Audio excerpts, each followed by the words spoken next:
The case of Kelsey Turner, how a Playboy model and single mother became a convicted criminal. Boundless greed, selfishness, and the pursuit of easy wealth often drive people to commit horrific acts and crimes. The story of Kelsey Turner, a former American model who appeared in popular men's magazines like Maxim and Playboy, serves as a stark example of this. The crime she committed with several accomplices shocked the public with its brutality, ruthlessness, and lack of logic. The young woman, who aspired to a life of beauty, carefree ease, and affluence, not only lost everything she had, but also ended up behind bars.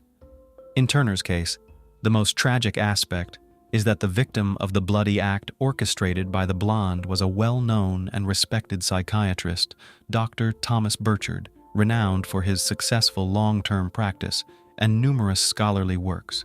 He was also known for his boundless generosity. The doctor was involved in charity work, helping sick children and single mothers. His good deeds ultimately cost him his life. All the participants in these events stood trial and are now serving their sentences in correctional facilities. Let's go back a few years to understand how and why the elderly doctor, who dedicated his life to helping others, met his end. The downfall of Kelsey Turner, a model and single mother. Kelsey Nichole Turner, née Ingram, was born on March 5, 1993, in the port city of Norfolk, Virginia. She was the second child of Samantha Ingram, a would-be model and dancer, and Christopher Ingram, a simple laborer. Kelsey grew up alongside her older brother, Colin. Shortly after Kelsey's birth, the family moved to the small industrial town of Jonesboro, Arkansas, where she spent most of her childhood. A few years later, her parents divorced. Her father returned to Virginia and largely lost contact with his former wife and their children. Kelsey grew into a striking beauty with a perfect figure and model looks. School didn't interest her much. She was more into parties with friends, dating, and attending various events. She dreamed of fame, gracing magazine covers, giving interviews, and walking red carpets. However, Kelsey lacked any real talent. Her youth and good looks were her only assets. In high school, she began attending castings, hoping to become a model. Her mother, Samantha, who once aspired to be a model herself, enthusiastically supported her daughter's endeavors. Kelsey managed only a couple of shoots for clothing catalogs. At 18, Kelsey married Jerry Turner. She was already pregnant at their wedding and soon gave birth to a daughter, Beverly. Despite the arrival of their child, the marriage was short-lived, ending in divorce. By the age of 20, having given up on runway modeling, Kelsey decided to pursue a career as a men's magazine model. She created a portfolio with provocative photos and sent them to various publications, soon catching the attention of several men's magazines. Kelsey saw this as the beginning of a dazzling career and her ticket to the glamorous, carefree life she had always dreamed of. For a few years, she regularly received shooting offers. She eagerly gave interviews, attended events, and tried to make valuable connections. However, her career highlights were one-off shoots for Playboy and Maxim and a photo session, an interview for OneTen magazine. She traveled to Los Angeles and Las Vegas for these opportunities. In an interview, Kelsey candidly described herself saying, "I'm a blonde with a busty figure and a slim waist. What more do you need for happiness?" She added that she loved partying, spending time with friends, and living it up because life is short, and it should be lived beautifully and joyfully. Kelsey wasn't overly concerned about the future, frequently changed lovers, and quickly spent any money she earned or received from admirers. At 23, Kelsey became pregnant again and gave birth to a son, Josh. The child's father didn't want to marry her or acknowledge his offspring. As modeling offers dwindled, Kelsey turned to social media to build an audience. She actively managed her accounts, posting revealing photos in swimsuits, lingerie, or barely covering her intimate areas. To be fair, these images were heavily edited, making her resemble a Barbie doll. She also loved to share shots taken in fashionable boutiques, popular nightclubs, and other glamorous spots and entertainment venues. Kelsey's social media profiles created an illusion of a wealthy, successful, and carefree life. It seemed the beauty had everything and was simply enjoying life to the fullest. In reality, the single mother of 2 small children was struggling to make ends meet, but never learned to manage her finances wisely, spending any money she received on the very day she got it. Around 2016, Kelsey faced serious issues after an unfortunate incident involving her daughter. The girl was physically unharmed, but severely traumatized and became withdrawn and mute. Therapy was recommended, along with sessions with renowned child psychiatrist Dr. Thomas Burchard, who practiced in Monterey, California. This fateful encounter led years later to a terrible tragedy. Who was Dr. Thomas Burchard?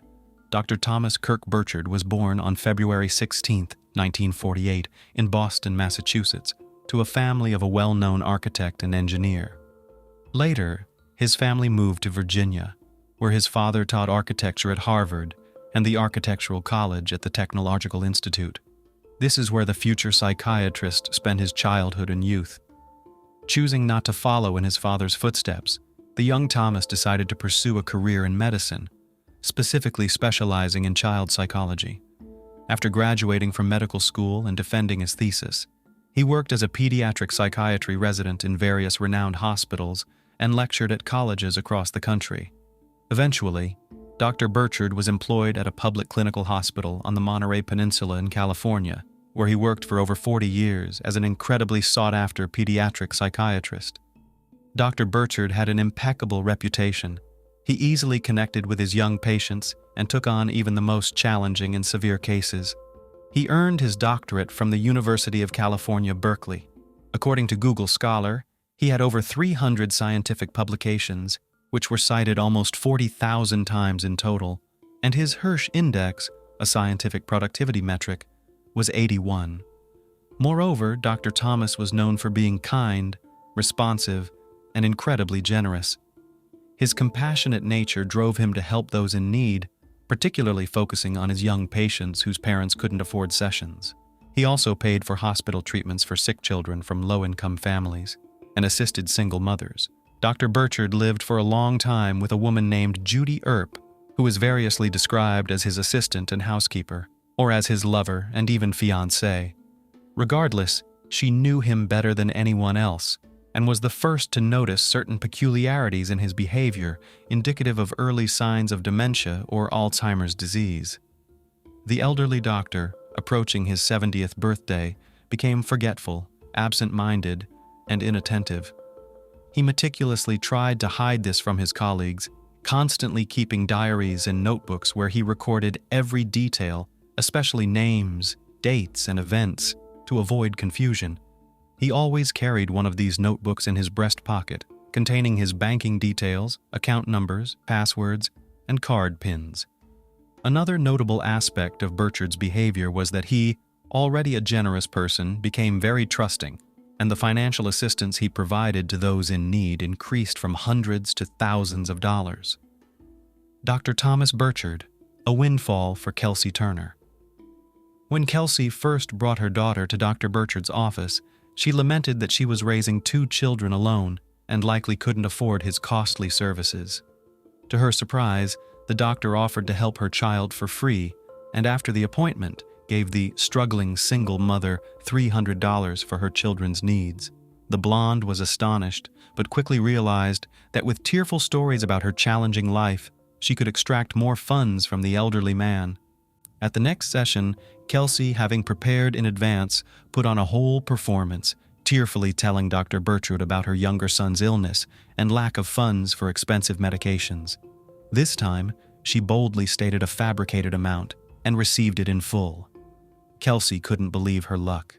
From then on, she regularly concocted tearful stories, extracting increasingly large sums of money from the trusting older man. Naturally, she spent the money not on her children, but on her own entertainment, designer clothes, as well as visits to cosmetologists and plastic surgeons. Unwilling to return to her native Virginia, Kelsey asked Thomas to pay for her rental housing in California, arguing it would be easier to find a job there, and the local climate was better for her children. It didn't take much to persuade the doctor, who simply paid the necessary amount for the apartment Kelsey liked. There were rumors that the odd pair were intimately involved, and this was why the elderly, respected doctor indulged every whim of the striking young blonde. While these rumors might have some basis, the men's magazine model claimed that Thomas had purely paternal feelings towards her and her children and helped selflessly. This was also echoed in court by Judy Earp, albeit with the caveat that Turner shamelessly exploited the doctor's kindness and his progressing dementia. It's worth noting that in addition to paying for rental housing, bills, and simply handing out large sums of cash for necessities, Thomas also rented a car for the young woman. However, it wasn't a practical family minivan suitable for safely transporting children, but a luxurious Mercedes-Benz convertible. Eventually, Kelsey realized that her modeling career was behind her, her youth was fading, and offers for shoots had ceased entirely. Yet, she didn't consider burdening herself with any other job, living instead on the largesse of her elderly benefactor. Attempts to break free, blackmail, and threats. Over nearly 3 years of this peculiar relationship, Dr. Burchard spent around $500,000 on the blonde and her children. However, Kelsey squandered all the money, undergoing breast augmentation and liposuction in hopes of reigniting her modeling career. She indulged in endless luxuries, while her children were largely neglected amid her non-stop partying. This led to Kelsey's ex-husband successfully gaining sole custody of their daughter through the court, stripping Kelsey of her parental rights.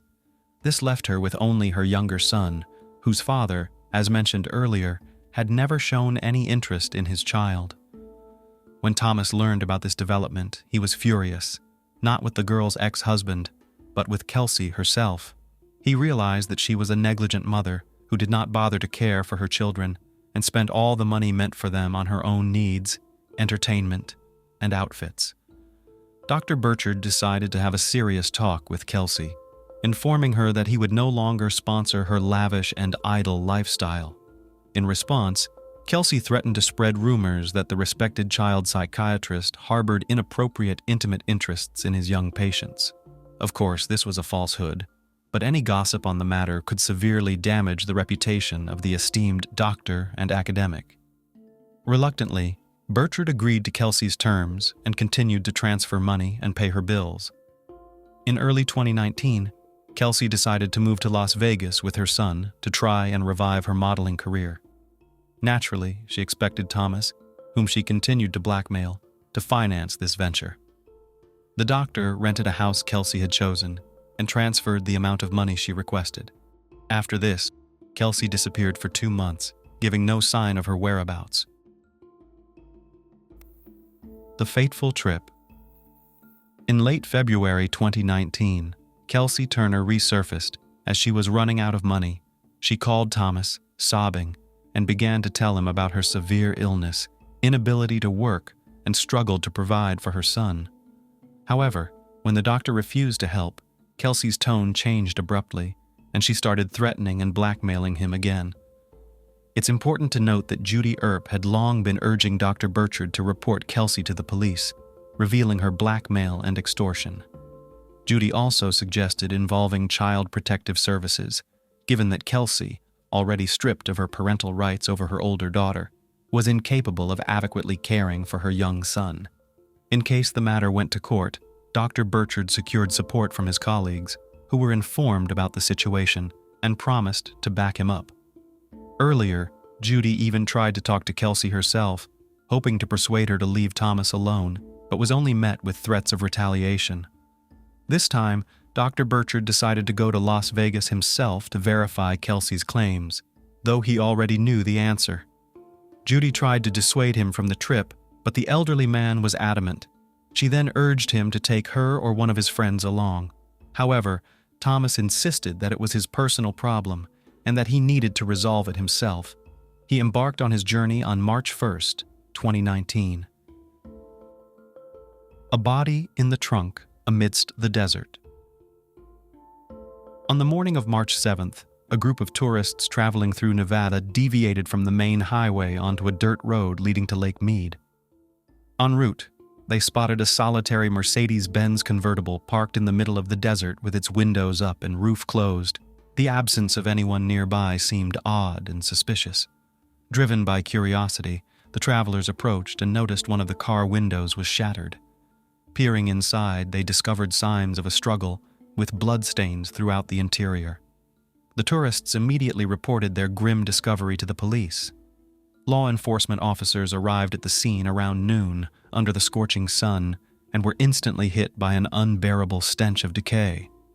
The source was quickly identified when the police opened the trunk. Beneath a pile of items and rags lay the lifeless body of an elderly man, next to him a blood-stained baseball bat. You may have guessed that the body belonged to Dr. Burchard, who had been missing for 5 days by that point. Judy had reported his disappearance on March 2nd when she couldn't reach Thomas at their scheduled time. She instantly feared something terrible had happened and promptly contacted the police, hoping he would be found alive. Unfortunately, that was not the case. The autopsy revealed numerous injuries on the elderly man's body, including abrasions, bruises, and superficial cuts. He had sustained several severe head injuries, likely inflicted with the baseball bat found beside him in the trunk. Part of his ear had been severed, and his hands bore numerous cuts indicating a desperate attempt at defense. Also notable were bruises on his face with a peculiar imprinted pattern.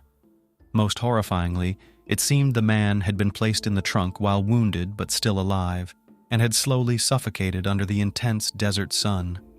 Main suspects and crime scene investigation. Since the car found at the scene was rented in Kelsey Turner's name, she immediately became the primary suspect.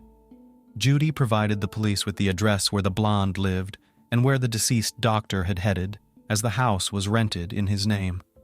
However, upon arrival, the police found no one there.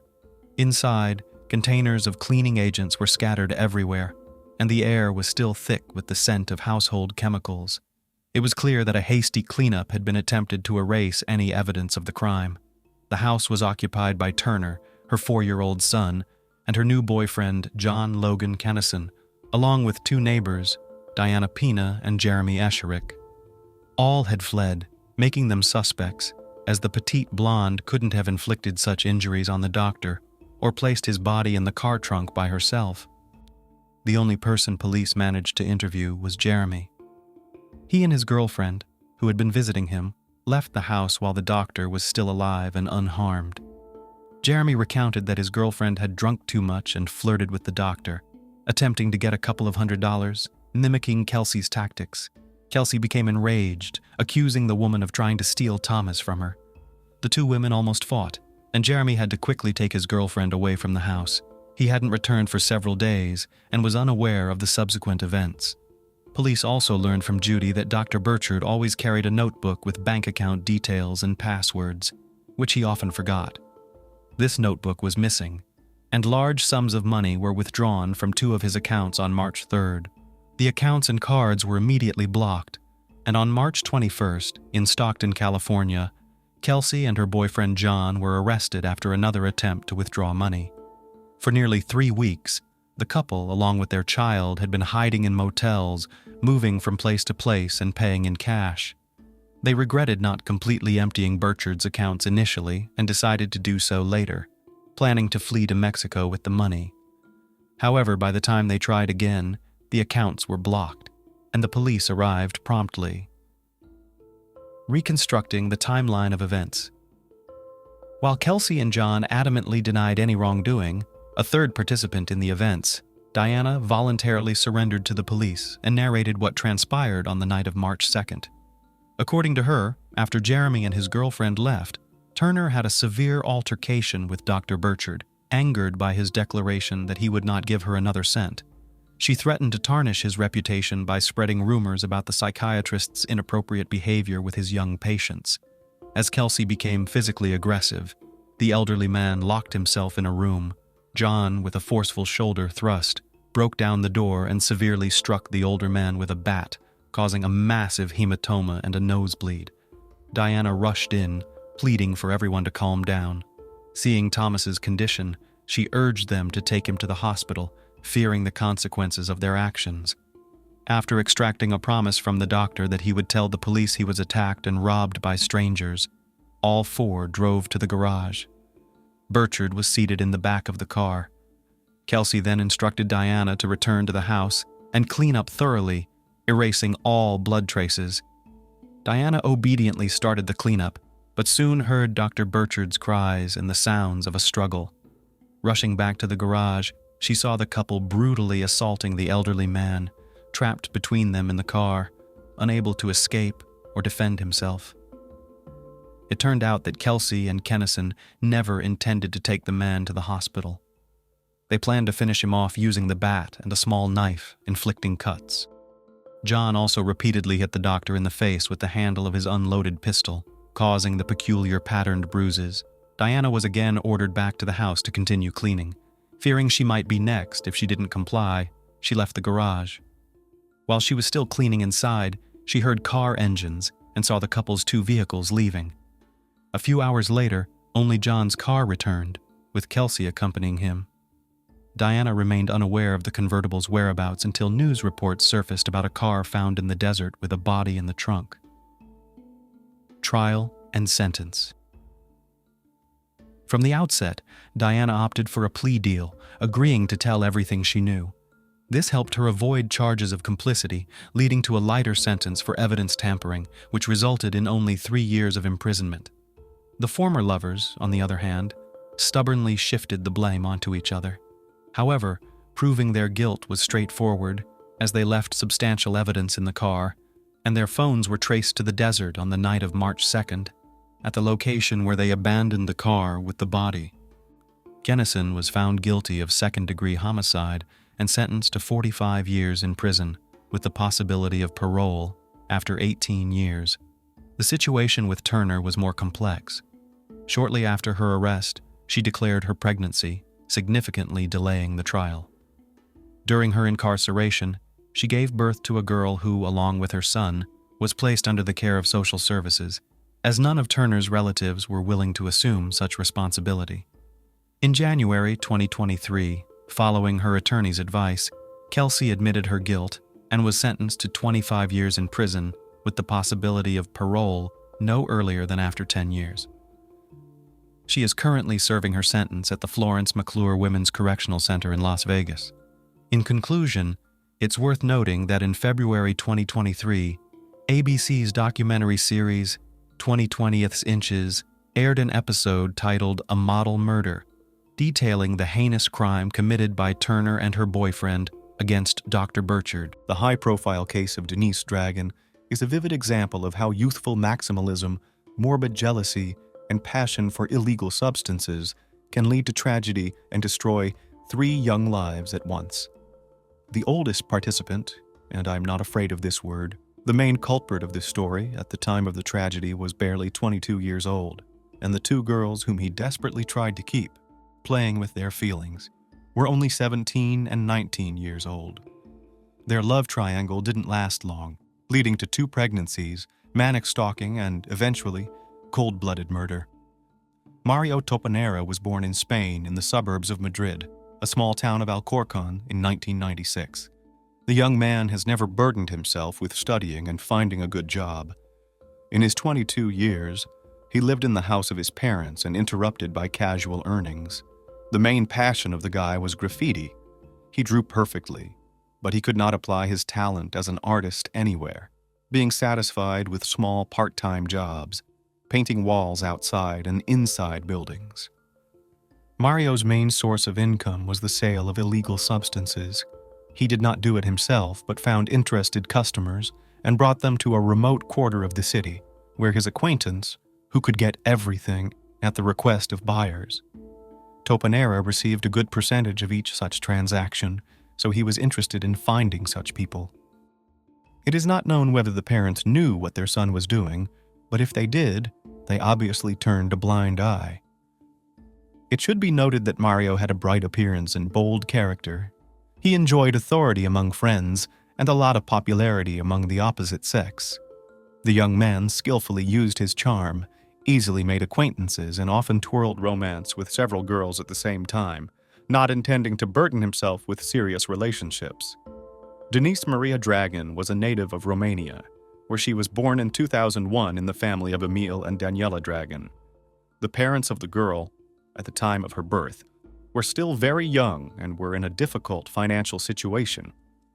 Due to the circumstances, they were forced to go to work in Spain, leaving their little girl in the care of grandparents.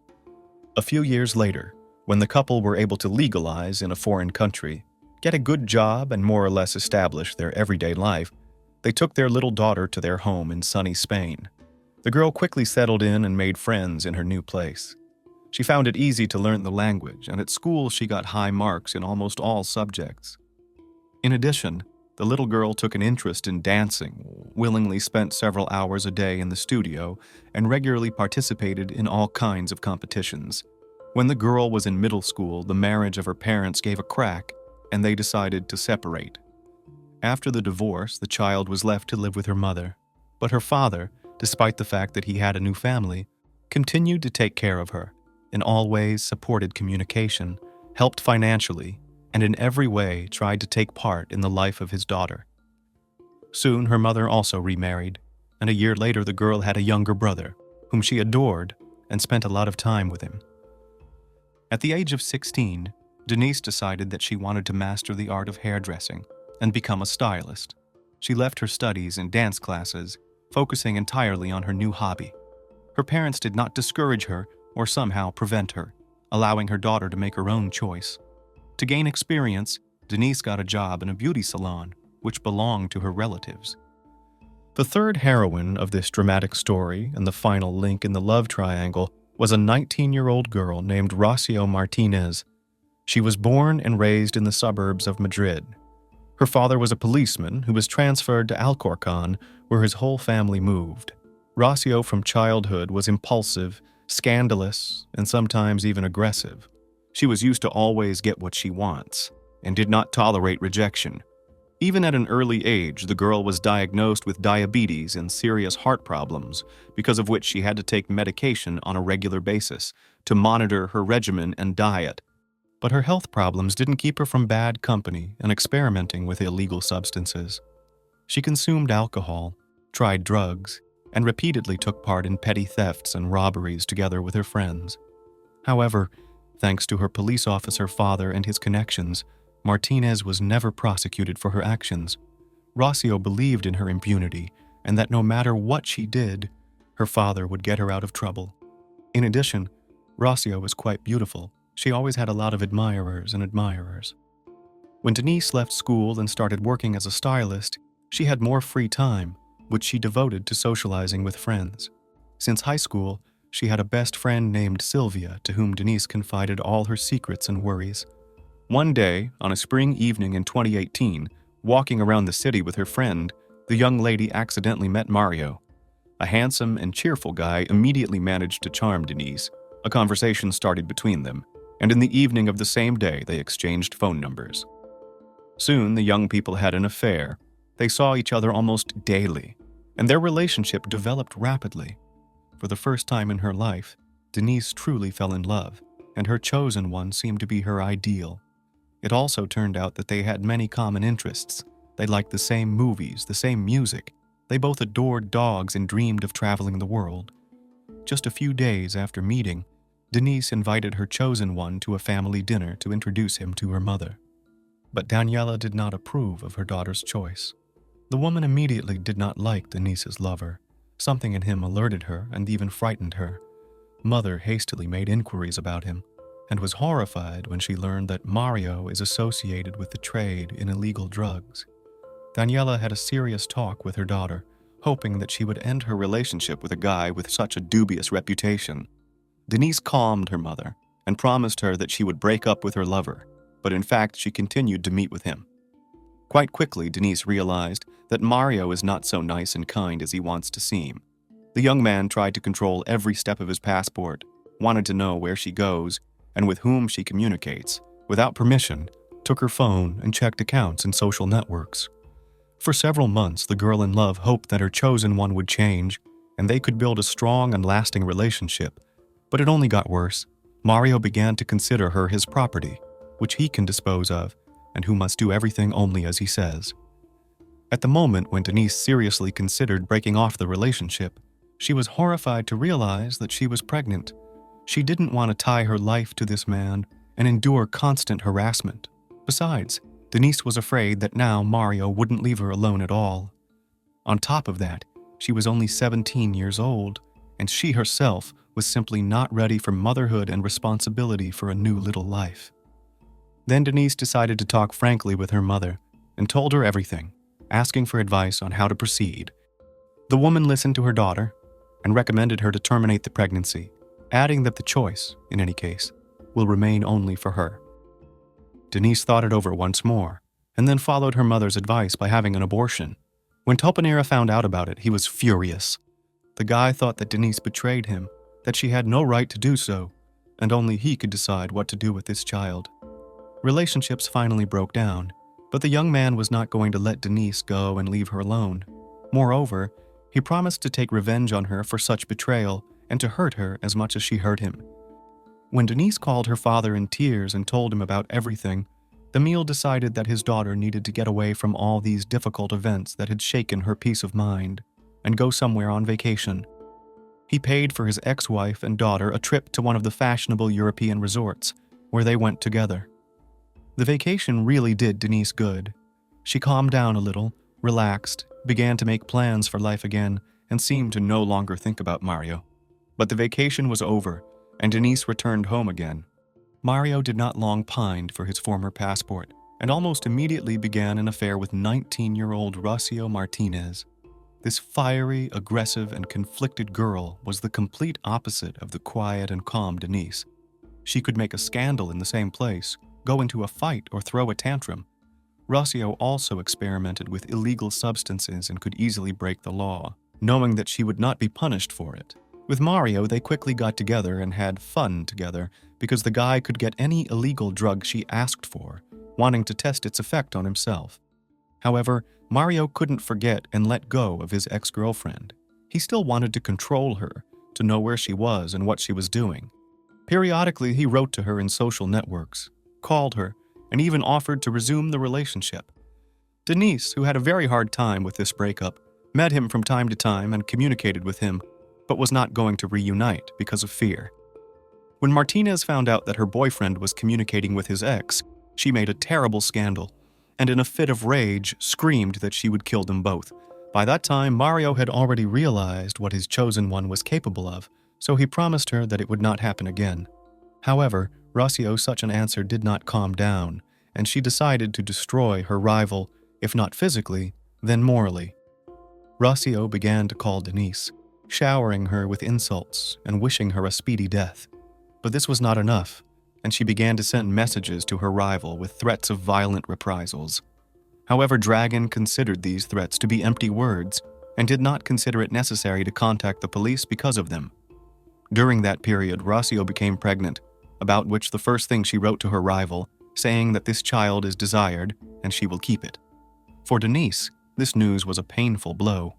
But soon Martinez, due to poor health and addiction to illegal substances, lost the child, and all her anger she again poured out in a new threatening message to Denise. Denise, eager to start a new life and soon forget about Mario, started an affair with a young man named Evan. The couple legalized their relationship just a month after meeting, and the young lady went to live in her husband's house. Apparently, Mario was hurt that his ex-girlfriend had married someone else so quickly. He started looking for meetings with her again, calling and texting her. In November 2018, when Mario and Rocio were having dinner at a small diner on the outskirts of the city, the guy went out for a while, leaving his phone on the table. Rocio, taking advantage of the moment, decided to check it out. There she came across the calls and messages Mario had been sending to Denise. Martinez immediately threw a tantrum. She screamed, cried, and tried to hit her young man. In response, Mario offered his girlfriend to personally clarify relations with Denise, to which she immediately agreed. He drove the furious Rocio to the new home of his former lover and pointed to the right door. Rocio got out of the car with a knife and went to the doorstep of her rival. At the time, Evan had not yet returned from work, and his young wife was home alone, talking on the phone with her friend Sylvia. When she heard a knock on the door, she assumed it was her husband and simply opened the door without looking through the peephole. Denise was still talking to her friend, so she could hear everything that happened next. When Denise saw her ex-lover's friend on the doorstep, she only had time to say her name in surprise and loudly before she was stabbed in the stomach. After that, Rocio immediately left, and the wounded Denise, losing consciousness, asked her friend to call an ambulance and told her who attacked her. Dragon was taken to the hospital in critical condition. Doctors fought desperately for her life for several hours, but the wound was too deep. She lost a lot of blood, and it was alas impossible to save her. After Rossio dealt the fatal blow to her rival, she ran back to the car, jumped into the cabin, and told Mario to get out of here. On the way, she confessed everything to him, and together they disposed of the crime weapon and washed the traces of blood off her hands and clothes. Mario decided it would be best for them to hide for a while. He called his relatives who lived in another city and asked them to visit. When they arrived, the relatives noticed that Rossio looked strange and was very nervous, but she wrote it off as malaise. The couple stayed overnight at Mario's relative's house, thinking about what to do and how to proceed. When they learned the next morning that Denise had died from the wound, Rossio immediately called her father and told him everything. She was sure that her dad would use all his connections to save her from jail. This time, however, the policeman father did not help his daughter, who had taken another man's life. He followed her to another city and then handed her over to the police himself. One of the main witnesses in the case was Sylvia, who at the time of the crime spoke to the deceased on the phone. The case file also included numerous threatening messages that Rossio had sent to her rival over the course of several months. The defendant initially tried to deny her guilt, but all the facts and evidence were against her. Then Rossio apparently began to lose her nerve, and she confessed to everything, giving a detailed account of the attack. She noted that it was Mario who pushed her to do it, who drove her to the victim's house and allowed her to take the knife that was in the car. Rossio suggested that he wanted to take revenge on Denise with her hands. Surprisingly, Topanera himself was only a witness in the case, not an accomplice. He completely denied his guilt and said that he only brought Rossio to his ex-girlfriend's house so that they could finally work things out and stop feuding. He also said he didn't realize Rossio had a knife and didn't see any blood on her hands or clothes when she returned to his car. At the next court hearing, the couple again denied their guilt, saying this time that they were not at the scene at all. Allegedly, they had spent the entire evening at Mario's relative's house, and Denise had been fatally stabbed by someone else. Martinez claimed that she had no hatred for her rival and had no motive to kill her. Nevertheless, Rossio's guilt was proven, and she went to prison for 18.5 years, but Mario remained completely unpunished. He almost immediately spun a new novel and, forgetting about any caution, began to brag that the girls fought him ready to kill each other. He told in detail about the events of that tragic evening, and this information quickly reached the parents of the dead Denise. The Dragon family again appealed to the court, demanding to punish the man who was responsible for the death of their daughter, and this time Topanera was taken into custody. But after a few days, the guy was released on his own recognizance. In the end, he was acquitted, and he was released again. Denise's parents tried several times to appeal the court decision, demanding to increase the term for Rossio and to put Mario in jail as an accomplice. However, to this day, Mario has not been brought to justice.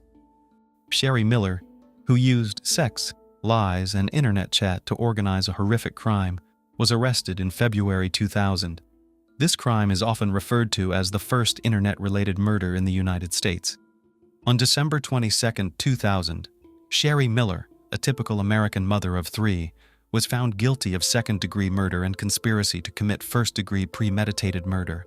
She insisted on her innocence for nearly 17 years before pleading guilty in 2016.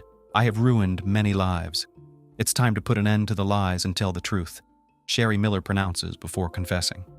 Bruce and Sherry were born and lived in Flint, Michigan, a poor town that was once an important cog in the Midwest auto industry. Sherry Paulette Keithley Miller was born October 13, 1971, and according to her, she had a very difficult childhood. The girl grew up without a father. Her mother led a dissolute lifestyle, drank a lot, and often changed men. Sherry's childhood was spent in a trailer, next to her mother's men, who often offended her.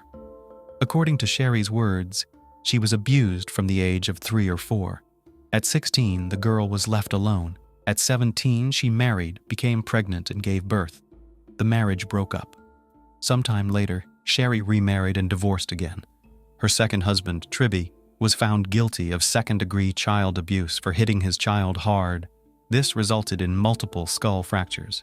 Sherry clearly picked the wrong men. Tribby was also tried for abusing his 6-year-old stepdaughter, but was found not guilty due to lack of evidence. Cherry was flitting from one man to another. She was on the lookout for someone who could take care of her. By the age of 26, Sherry found herself a single mother of 3 children by different men, working in a nursing home and selling Mary Kay cosmetics to make ends meet. She wasn't a beauty with model looks, but she was definitely attractive and charismatic. In 1997, the 26-year-old young woman takes a job as an accountant at B&D Auto Salvage, Bruce Miller's company. At this point, Sherry realizes that the 47-year-old successful business owner is the right man to provide her with stability and comfort. Bruce Leroy Miller was born on July 26, 1951. As a young man, he worked for General Motors for several years, as did many Flint residents. After leaving GM, Bruce continued in the auto scrapping business. In fact, he owned and operated an auto junkyard which involved taking in old cars, the parts from which were later resold.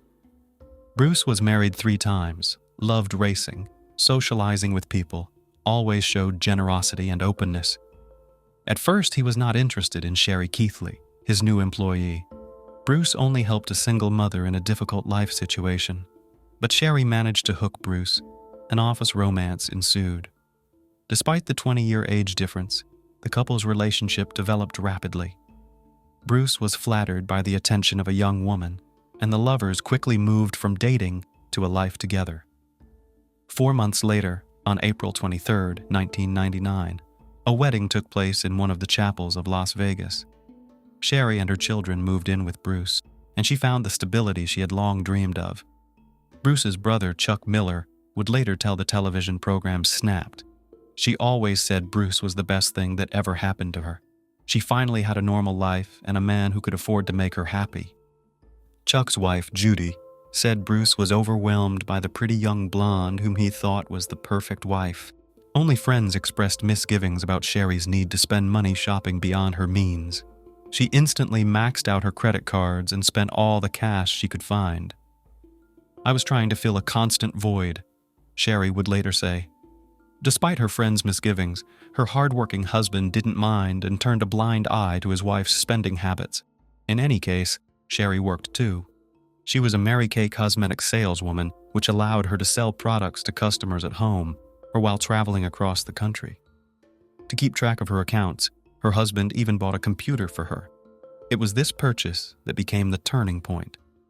Sherry Miller accidentally discovered adult chat rooms on the internet when she was choosing a vacation destination using her home computer. In 1999, social networking didn't exist, and text messaging wasn't a common practice. Instead, people communicated with each other in online chat rooms. Some were adult in nature and were places where you could go and flirt anonymously, share your fantasies, and have a virtual romance. Bruce, according to friends, was aware of his wife's online flirting, but considered such behavior harmless. He loved his wife, was happily married, planned to adopt her children, and preferred to trust, not overshadowing his family life with suspicions. Sherry quickly settled into the virtual world and soon became accustomed to logging into chat rooms and sharing her deepest sexual fantasies with complete strangers under various promising aliases. Detective Kevin Shamlian, who investigated the murder case, told the court that Sherry had at least 25 different aliases. It wasn't until 2016 that Sherry admits, "I didn't get up from behind this computer. Bruce worked at the store and he had his own business, so he was away a lot. I spent hours flirting online. I wanted to control everything, obsessively control people who trusted me. It was like a video game, and every man and every relationship was a new level for me, and every level was harder." Among the men Sherry Miller met online was Jerry Cassidy, known by the pseudonym Reno Dudes. Jerry was born on October 6, 1960 in Kansas City, Missouri. He married, raised his son, loved deer hunting with his brothers, and dreamed of becoming an FBI agent. While working as a homicide detective, Jerry reported a corruption involving falsified records to one of his coworkers. In retaliation, he was demoted, eventually forced to resign after 9 years of service. Although Jerry did the right thing, the move ended his career. Jerry became depressed, began drinking and abusing substances. The marriage fell apart. After a while, he pulled himself together, moved to Reno, Nevada, and became a security guard at Harrah's Casino. Free time he spent in chat rooms, where he met Sherry Miller. Hot correspondence began, and in July 1999 they met in person in Reno, where Sherry came ostensibly to the convention of the company Mary Kay, taking with her friend. The online romance turned into a physical affair, and Jerry Cassidy thought life was beginning to change for the better. Sherry said she was a wealthy businesswoman living with a disabled husband, and therefore looking for a sexual encounter on the side. Jerry believed it.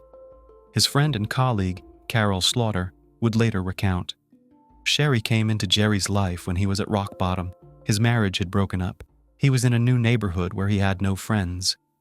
Jerry fell hard for Sherry, telling his friend Carol Slaughter that Sherry does absolutely everything in the bedroom. Throughout the summer and fall, Sherry used her cosmetics business as a cover for trips to Reno.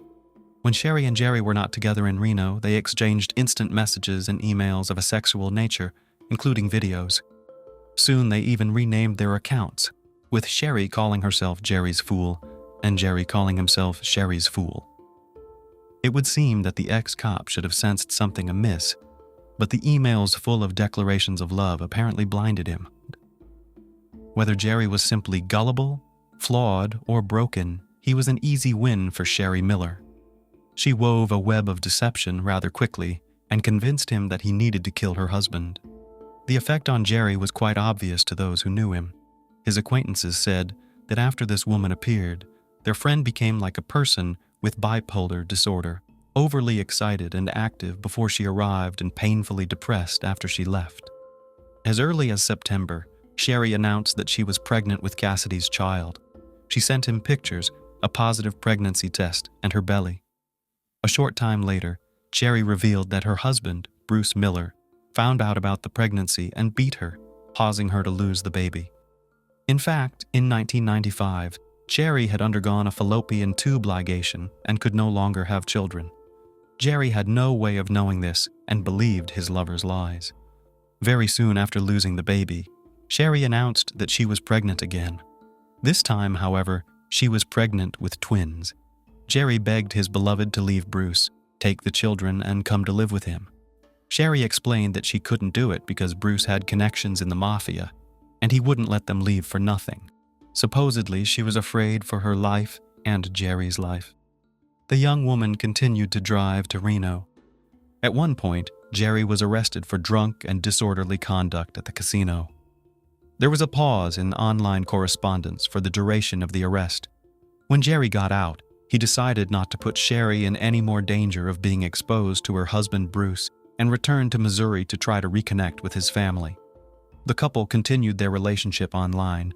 Sherry sent photos of ultrasounds and her growing belly. "I just bulged out my belly.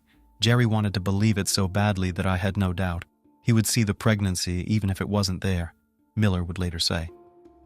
Soon, on November 5, 1999, Jerry Cassidy received an email, presumably from Bruce Miller, in which he wrote that he knew about everything and would not let the bastards be born. A concerned Jerry tried to contact Sherry. Hours later, she texted him herself, informing him that she had to leave for a few days and that she would text him later. The next day, Jerry received a message from Bruce and learned that he had forced his wife to have an abortion. Attached to the letter were photos of a battered Sherry. "I remember standing in front of the mirror trying to draw bruises on my stomach," Sherry would later recount. Jerry had reached a tipping point. His children, not one but two twins at once, had been killed by Bruce Miller. He was again devastated and full of anger. He blamed Bruce for the deaths of his 3 children and the abuse of the woman he loved. After reconnecting with Sherry the next day, November 8th, Jerry said he couldn't go on like this. He would kill her husband. The couple set about devising a plan to kill him. They worked out routes, parking spots, and even the best place and time to get to the dump. Jerry then made the long drive from his home to Michigan. That same evening, as Bruce planned to leave work, he received a call from Sherry and, following the plan, asked if he could pick up a pizza on his way home. Distracted by the conversation, Bruce did not notice a man approaching him from behind, pointing his 20-gauge shotgun at him and pulling the trigger. After committing the crime, Jerry went home and Sherry began the next part of the plan. She called Bruce's brother, Chuck, said she was very worried about her husband's long absence, and asked Chuck to drive to the junkyard and see if everything was okay. When Chuck got there, he found his brother dead on the floor in a pool of blood. He had been shot in the chest with a shotgun at close range. According to eyewitnesses, when Sherry learned of Bruce's death, she began screaming and crying. The crime scene was quickly discovered, but no trace or evidence of the suspect remained. Detectives learned that Bruce carried large amounts of cash, and they initially thought his death may have been the result of a botched robbery as the dead man's wallet was missing. John Hutchinson, a friend and employee of Bruce's who had recently borrowed $2,000 from him, came under suspicion. Police questioned Hutchinson, searched his home, and confiscated weapons. John adamantly denied involvement. The search was inconclusive, and despite the fact that Hutchinson failed a polygraph test, he was eventually released. A theory of murder due to falsification of vehicle identification numbers was considered. However, none of the options did not give any leads, and soon the case was closed. Meanwhile, according to Bruce's sister, Judy Miller, Sherry's behavior did not fit most people's idea of a grieving spouse. 2 days after the death of her supposedly beloved husband, she was already dancing in a bar in Otisville, Michigan, and looked happy. 2 weeks later, she had a boyfriend, and it wasn't Jerry Cassidy, but a local delivery boy named Jeff Foster. The goal was accomplished. It was like Sherry had passed a level in a video game, and the former lover was no longer interesting. Jerry thought that after the murder, he would be with the woman he loved. After all, he killed for her, but that didn't happen. She began to distance herself, and a month after the murder, she moved her new boyfriend Jeff Foster into the house she used to share with her husband and completely severed her relationship with Jerry, leaving him devastated. It was probably at this point that Cassidy realized he had murdered an innocent man in cold blood, and guilt overwhelmed him. He turned from a lover to an investigator and realized that all the charges were fabricated by Sherry herself.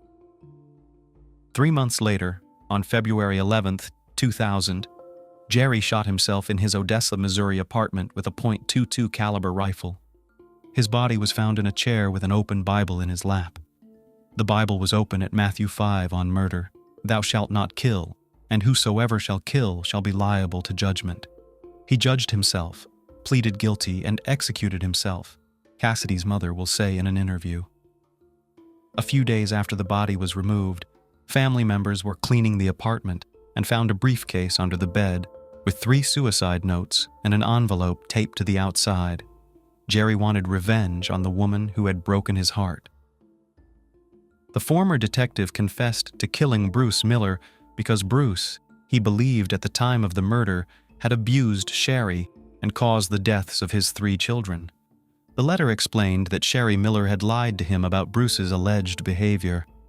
"I went over there and killed him. I was such a fool, but now everyone will know the real story of why I got so depressed because I just couldn't tell anyone the truth. She wanted to get the money and get rid of her husband.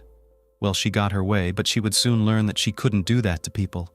I know now that it was all lies and Sherry's games. She didn't care about hurting anyone." To prove his point, Jerry attached printed transcripts of instant messages with Sherry, in which, in between intimate episodes, she gave him directions on how to find the dump, where to park to avoid being seen, and other important information. Attorneys for the Cassidy family contacted the Genesee County Sheriff's Department and relayed the information. On February 22, 2000, police waited for Sherry Miller as she was getting off a plane with her boyfriend, Jeff Foster.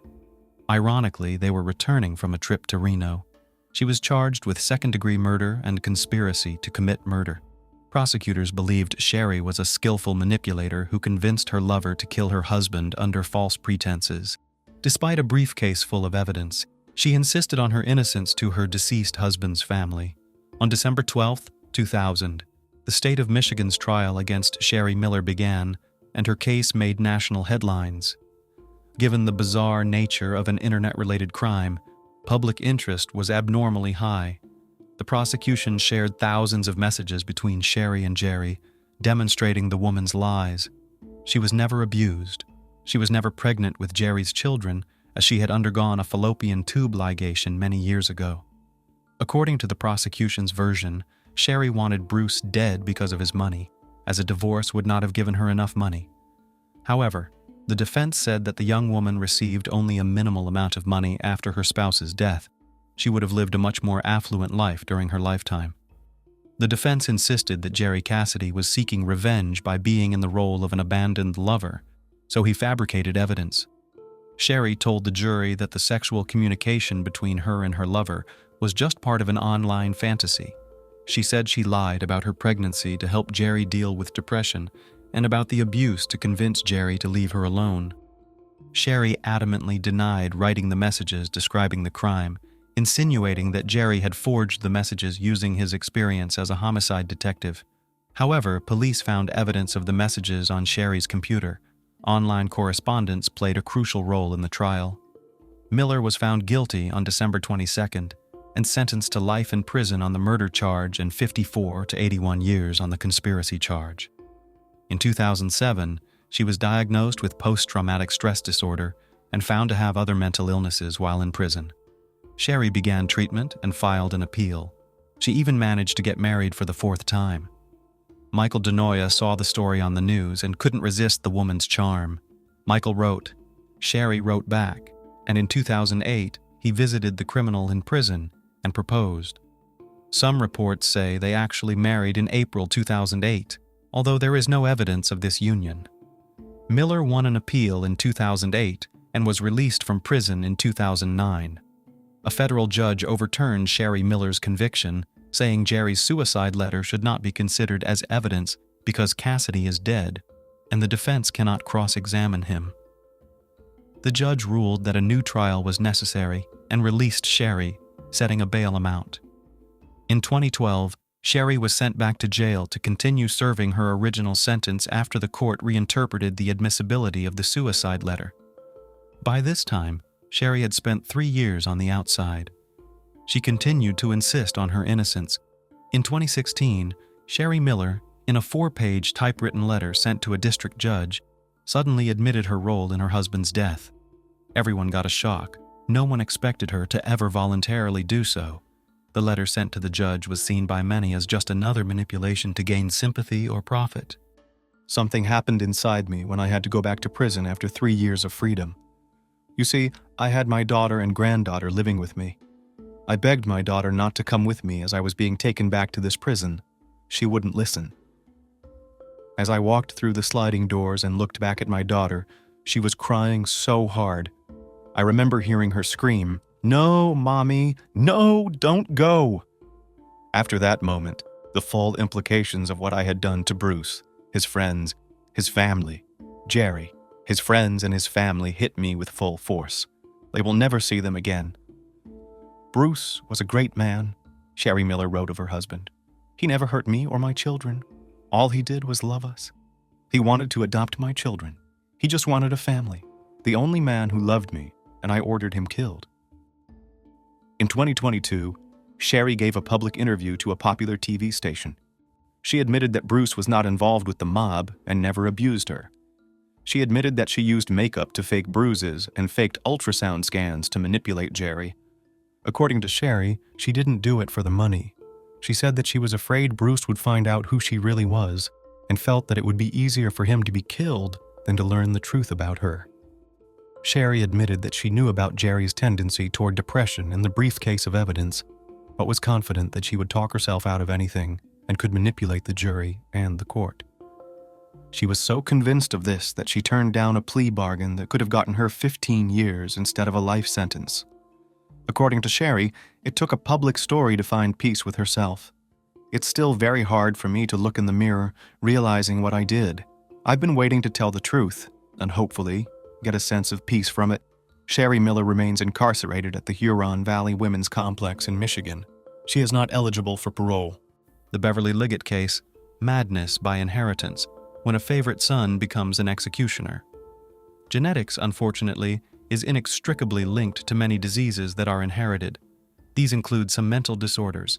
However, even an existing predisposition is only a risk in probability, but not a guarantee that the child will inherit this or that ailment.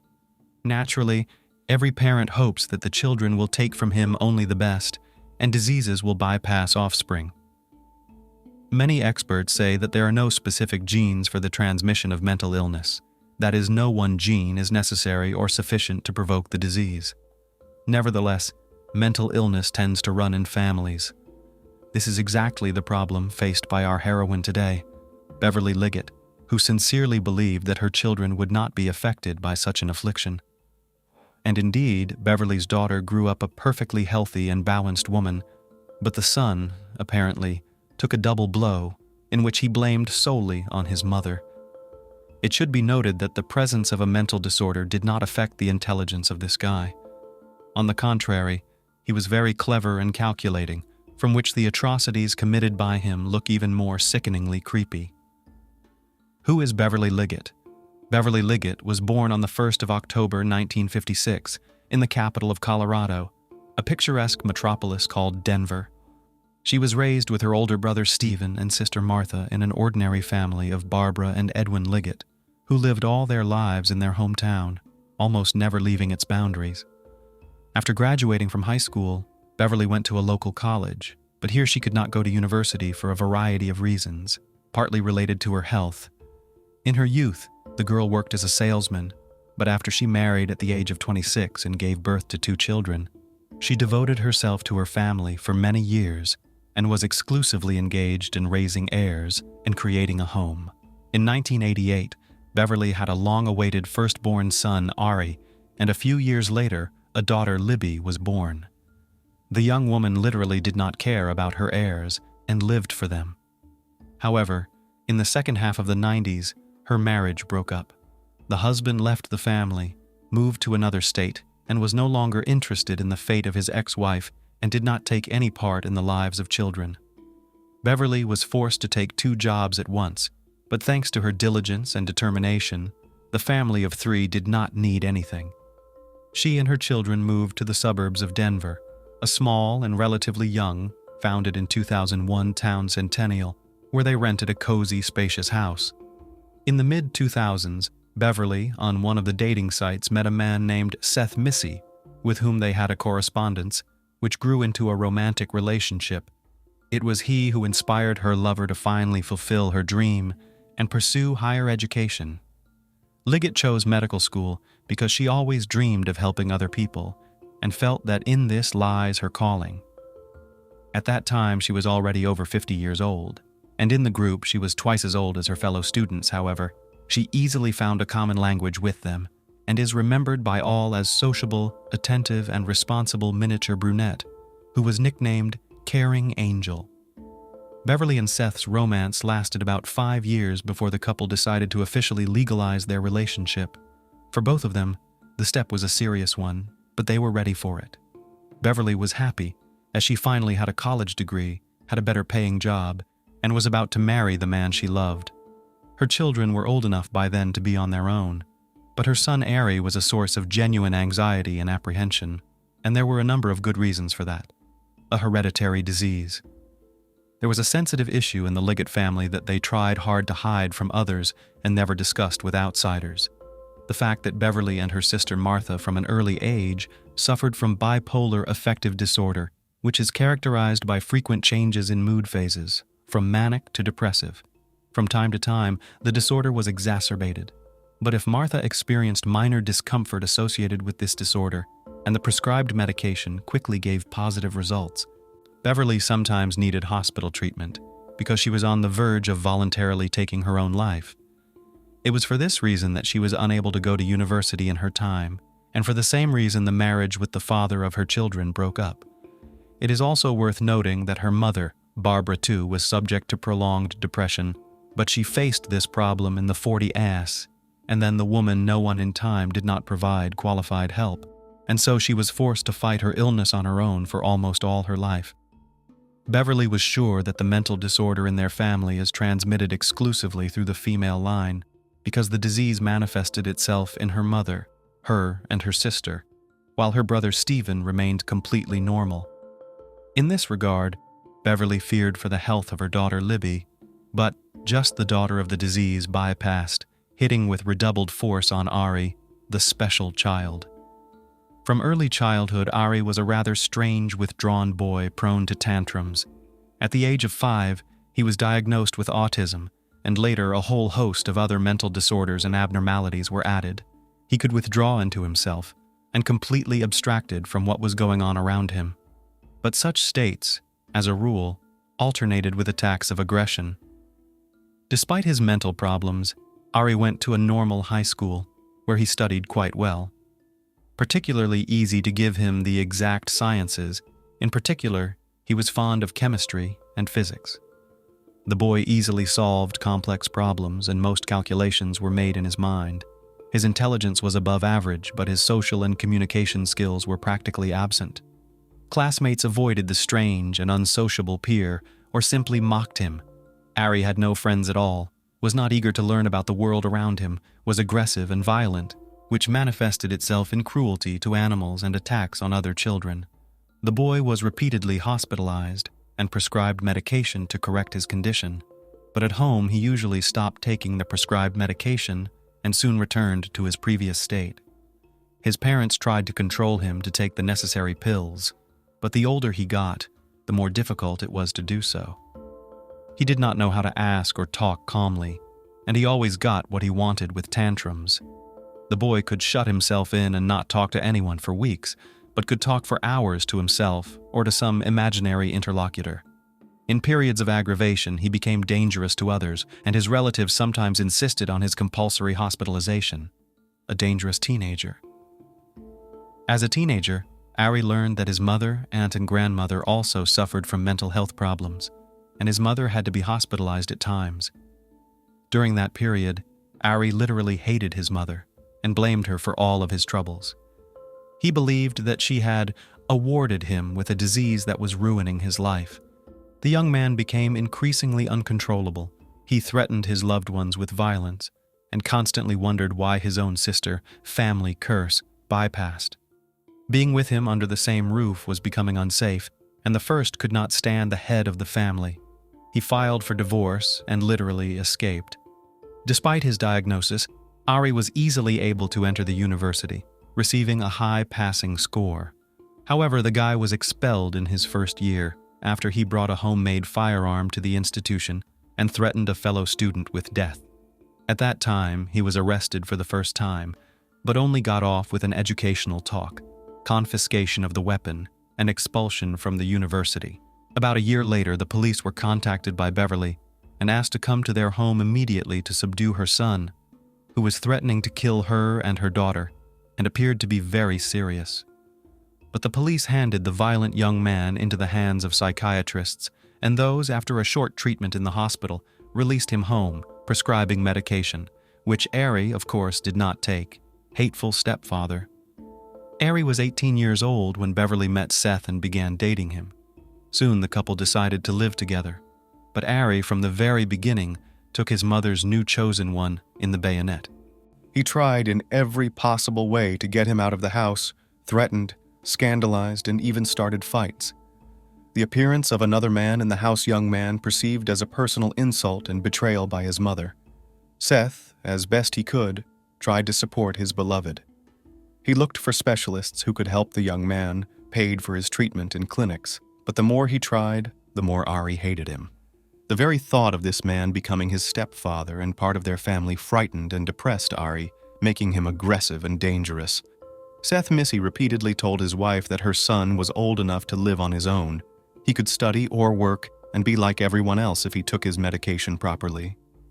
Beverly Liggett herself was well aware of this, but she loved her son and could not leave him or kick him out, so she continued to endanger her own life. Obsession with guns. As time went on, the young man's hobbies became more and more bizarre, sophisticated, and dangerous. He had a weakness for weapons, and to be more precise, was literally obsessed with them.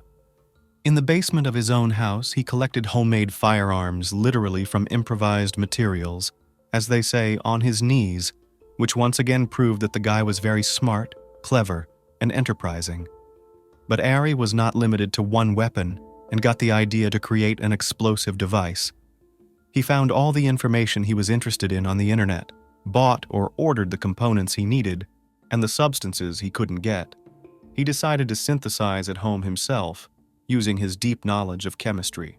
The mother found her son in the backyard of the house. Beverly was suspicious, and since her son did not answer questions and behaved strangely, she immediately called the police. As it turned out, she did it in time because during the search, the police found in the house almost ready bomb. In addition, they found and confiscated a modified rifle, several pistols assembled from parts of different models, a silencer, and a lot of spare parts for weapons. When Ari's computer search history for the past few months was reviewed and studied, the FBI became seriously interested in the young man as they suspected that he was preparing a large-scale crime. In addition, in Ari's room on the shelves were numerous jars of poisonous substances, including arsenic and potassium cyanide. He himself could not clearly explain why he had purchased them. The young man was arrested the same day, but was only charged with a misdemeanor possession of weapons and careless handling of dangerous chemicals that could cause death or serious injury. But Ari pleaded guilty, cooperated with the investigation, and received only a 1-year suspended sentence, after which he returned to his home, where he again began to terrorize his mother, sister, and Seth. The threat of reprisals and the indifference of the medical profession. After his arrest and suspended sentence, Ari literally went mad with anger and hatred. Not a day went by that he didn't threaten to kill his family in their sleep or burn down their house after locking everyone in there. Then Ari was hospitalized again and spent about 3 months in the walls of a psychiatric hospital. Doctors, in addition to earlier diagnoses, revealed signs of schizophrenia and acute psychosis in the young man. After another course of treatment, the young man became quiet for a while and went into himself again. He did not talk to anyone, spent most of his time in his room at his computer, and seemed to take his prescribed medication faithfully. But only a month later, he had another breakdown, which was triggered by the news of his mother and Seth's upcoming wedding. Ari also overheard Ari talking about his mother and stepfather, planning to buy their own house in another state, move there, and start their lives over. Libby's sister had already moved out with her boyfriend, which meant Ari would be on his own. The 25-year-old guy was not happy about it. The young man literally went crazy. He threw his mother a tantrum, screamed, waved a knife in front of her, threatened to kill her and make sure that the body would never be found. Beverly immediately called the psychiatric hospital, told them everything, and asked for her son to be forcibly hospitalized again. But the attending physician was dismissive of her request, believing that there was no reason to do so, and that the last course of treatment had yielded positive results, so that Ari, in his opinion, did not pose a threat to others. That same evening, Beverly had one last conversation with Seth, who was in another city for work, and was unable to come to her immediately. Beverly's mysterious disappearance. On the 14th of October 2012, less than 2 weeks after the woman celebrated her 56th birthday, she mysteriously disappeared. She failed to turn up for hospital duty that day, something that had never happened before. Colleagues were the first to sound the alarm. After failing to call his lover and receiving no response to his numerous messages, Seth dialed Libby's number to find out when she had last spoken to her mother. As it turned out, Libby had also been trying to call her unsuccessfully since morning. Seth called the house phone, and what he heard horrified him. The phone was picked up by Ari, who unsuccessfully tried to copy his mother's voice, pretending to be her and claiming that she was fine. Seth immediately contacted the police and asked them to send a unit to their home as soon as possible. However, when the police arrived, they found that no one was home, and they could not find a good reason to break in at that time. Therefore, the only attempts made that day were to trace Beverly's phone signal and check her bank card activity. Since Beverly's car was also missing, it was put on a statewide manhunt. And it was the vehicle that led to a lead just 2 days later, when a patrolman spotted it in a Denver suburb and decided to check the paperwork and see if it was the right car. A creepy find in the boot. The car seemed strange to the police officer even before he checked the license plate number and made sure it belonged to the missing woman. When the last doubts were gone, the police officer approached the driver and asked for identification. The driver was a young man with long hair that partially covered his face. He was visibly nervous, and when he was asked to show his documents again, he simply pushed the throttle to the floor, sped off, and sped down the road at full speed. The police officer began to chase the fugitive and radioed for backup. But just a couple of minutes later, while trying to make a sharp turn at high speed, the car skidded, went off the road, and hit a tree. The driver was wearing a seatbelt, and the airbags deployed, leaving him unharmed. Ari tried to run away, but was thrown to the ground by police officers as soon as he left the vehicle.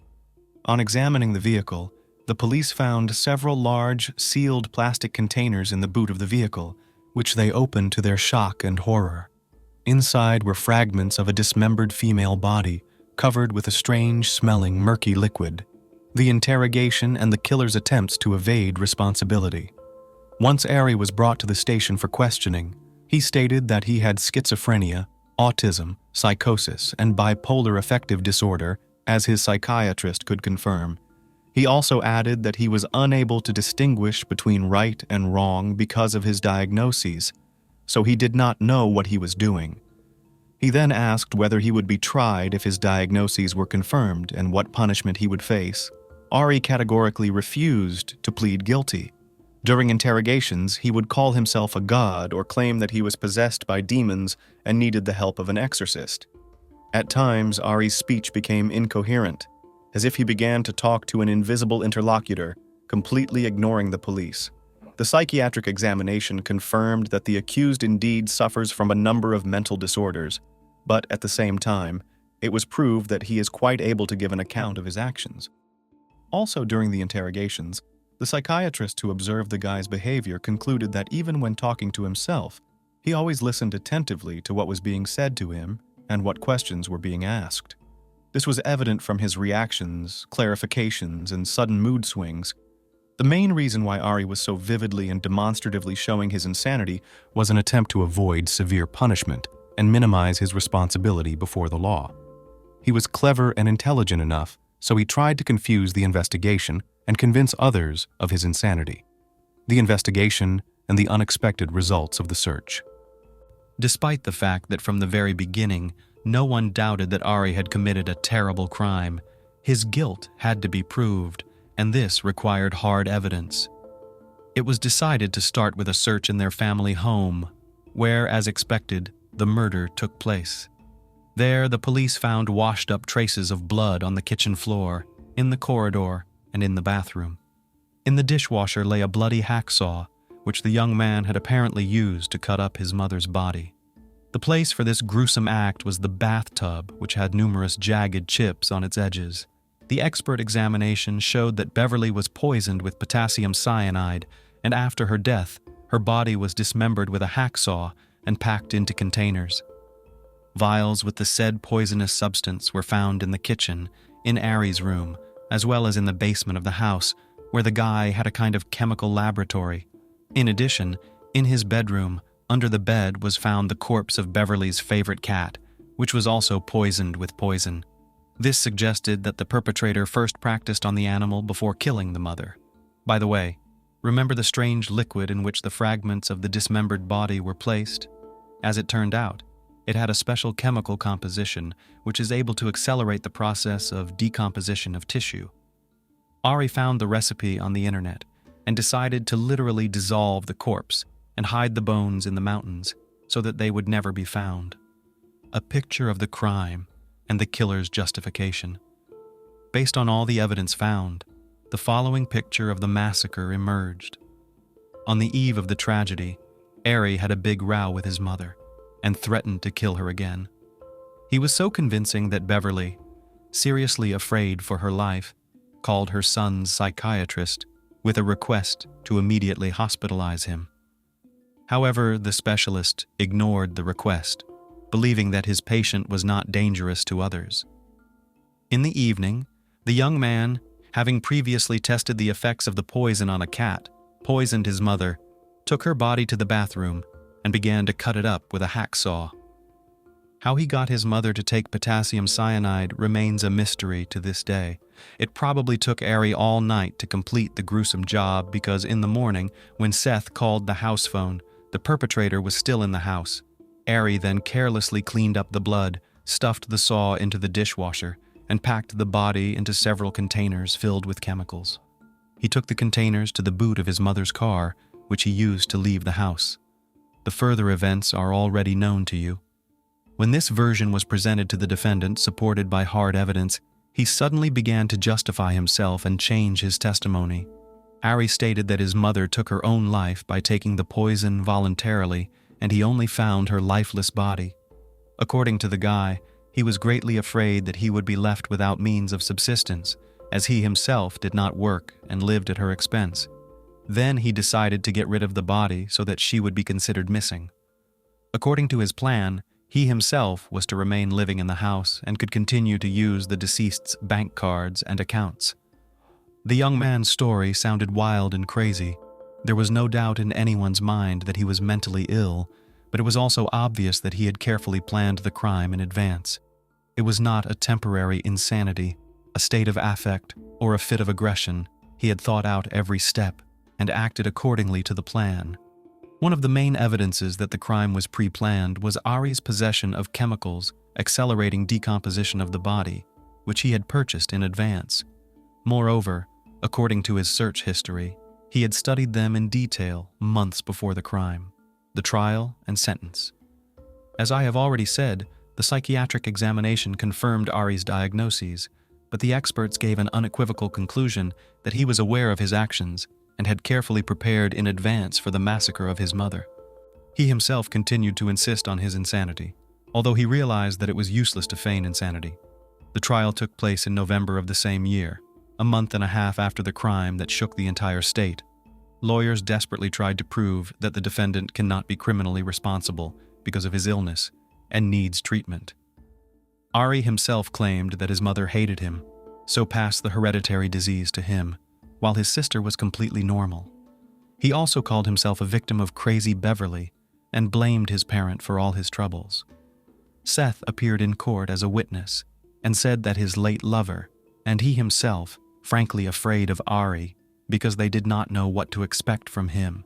He was incredibly cruel to others, showed sadistic tendencies, and refused to take prescribed medication to suppress outbursts of aggression. He also added that Beverly's fear for her son had transformed into her fear of her own son. The court found Ari Liggett guilty of first-degree premeditated murder and sentenced him to life in prison without the possibility of ever being eligible for parole. The jury unanimously found his actions to be cold-blooded and calculated. The 26-year-old defendant listened to his verdict in silence, his head down, and seemingly unconcerned. Libby Liggett, after the trial, admitted that she believed her brother was 100% guilty of what he had done. But at the same time, she noted that, perhaps, the tragedy could have been avoided if the specialists to whom the family repeatedly turned for help conscientiously performed their duties and in time to respond to the alarming messages Beverly. As of today, Ari Liggett is serving his life sentence in a Colorado state prison. All of his attempts to appeal and challenge the court's decision have been rejected. Kelly Clayton had everything going for her. First of all, she was quite smart and bright since high school. She was a role model for other students, active in school, excelled in tests, and passed exams just as well. At the same time, outwardly, she never looked like a girl who spent days and nights sitting over textbooks, cramming lessons, and writing out something from additional literature. No. On the contrary, her looks were considered model-like, and if her grades had left much to be desired, she could have built a modeling career. She could have, but she didn't. After high school, she went to Teacher Training University to become a chemistry teacher, the insane pride of her parents, but only for the first few years of university.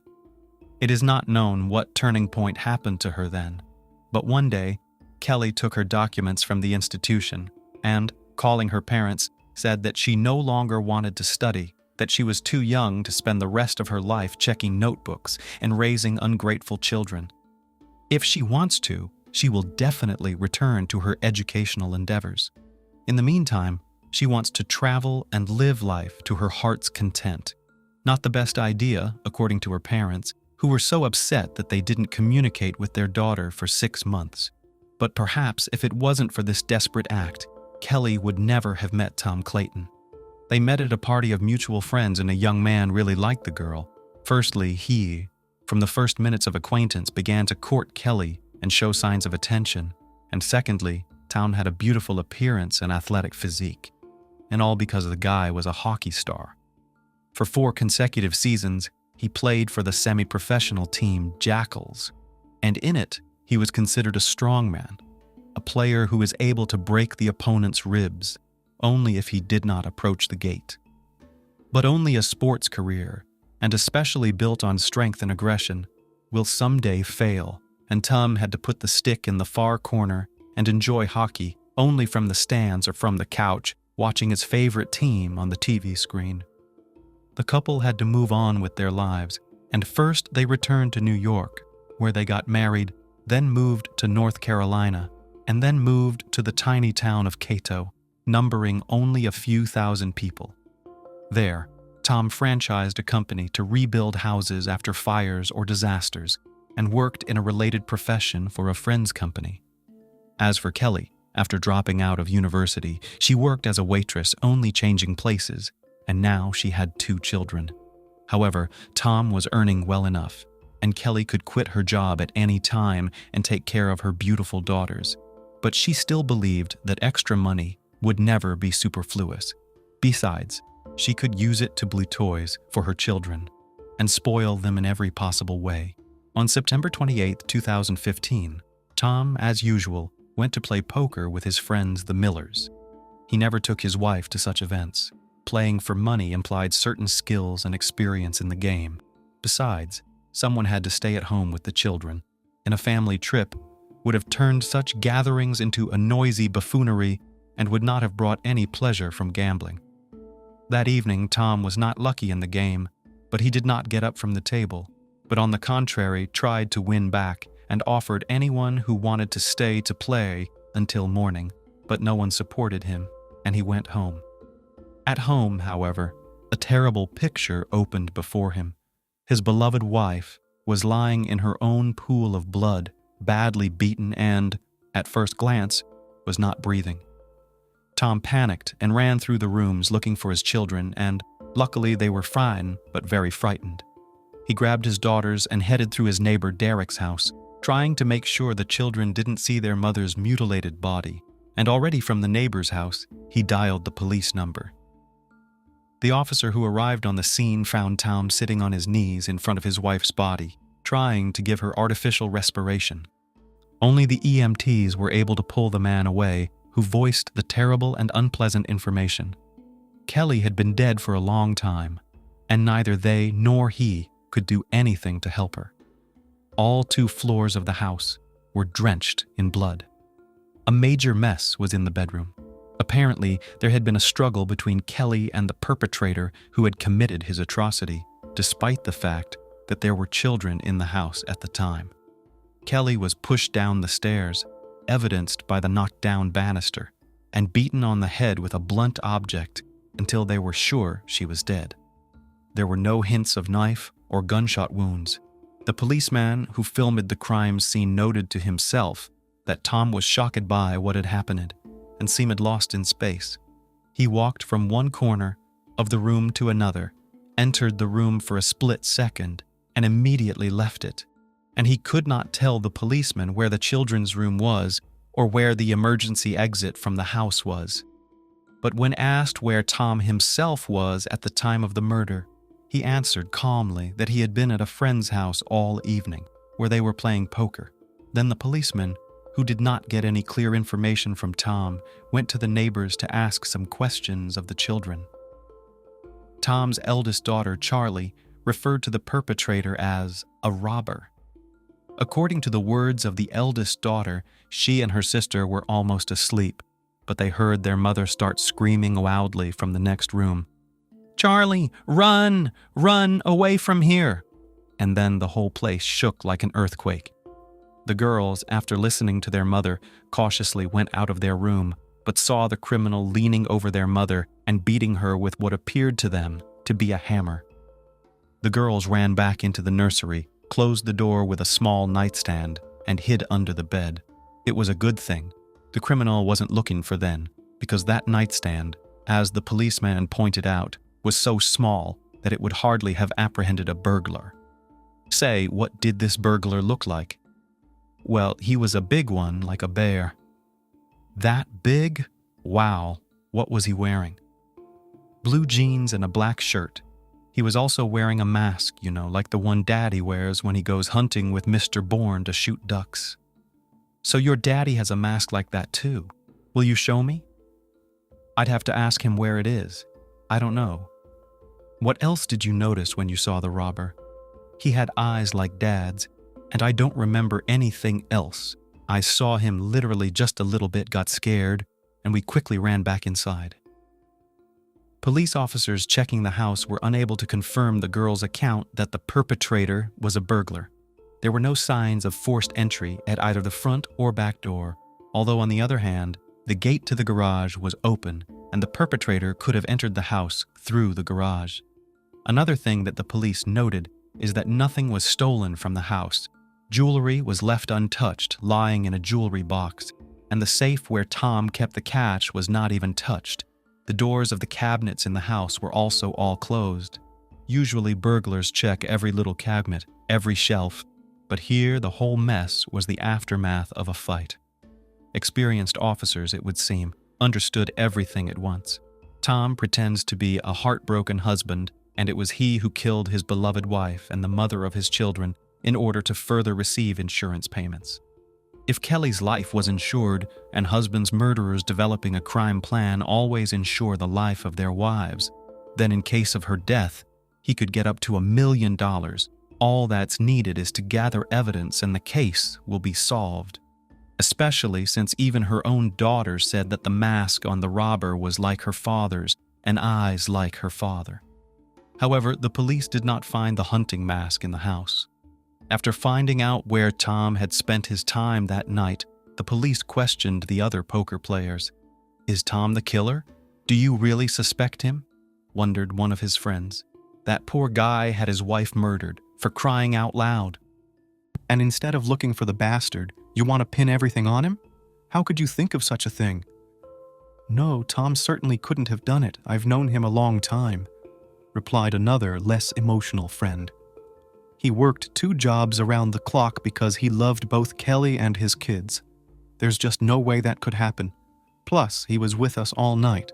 We played poker, and even when everyone was tired, he kept insisting on continuing to play.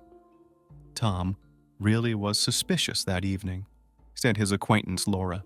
During a break in the game, he took me into the next room and asked me to give him my phone to call his wife. He supposedly forgot his phone in the car and didn't want to go get it. I was first surprised that the car was 10 meters away from the house. Go to it and get the phone, but still gave him a call. He stepped back to make the call outside. I didn't hear who or what he was talking to, but when I decided to check the outgoing calls, there were no numbers in the call history, so he just deleted the call. Wouldn't you agree that's odd? I told my husband about it, and he was as surprised as I was.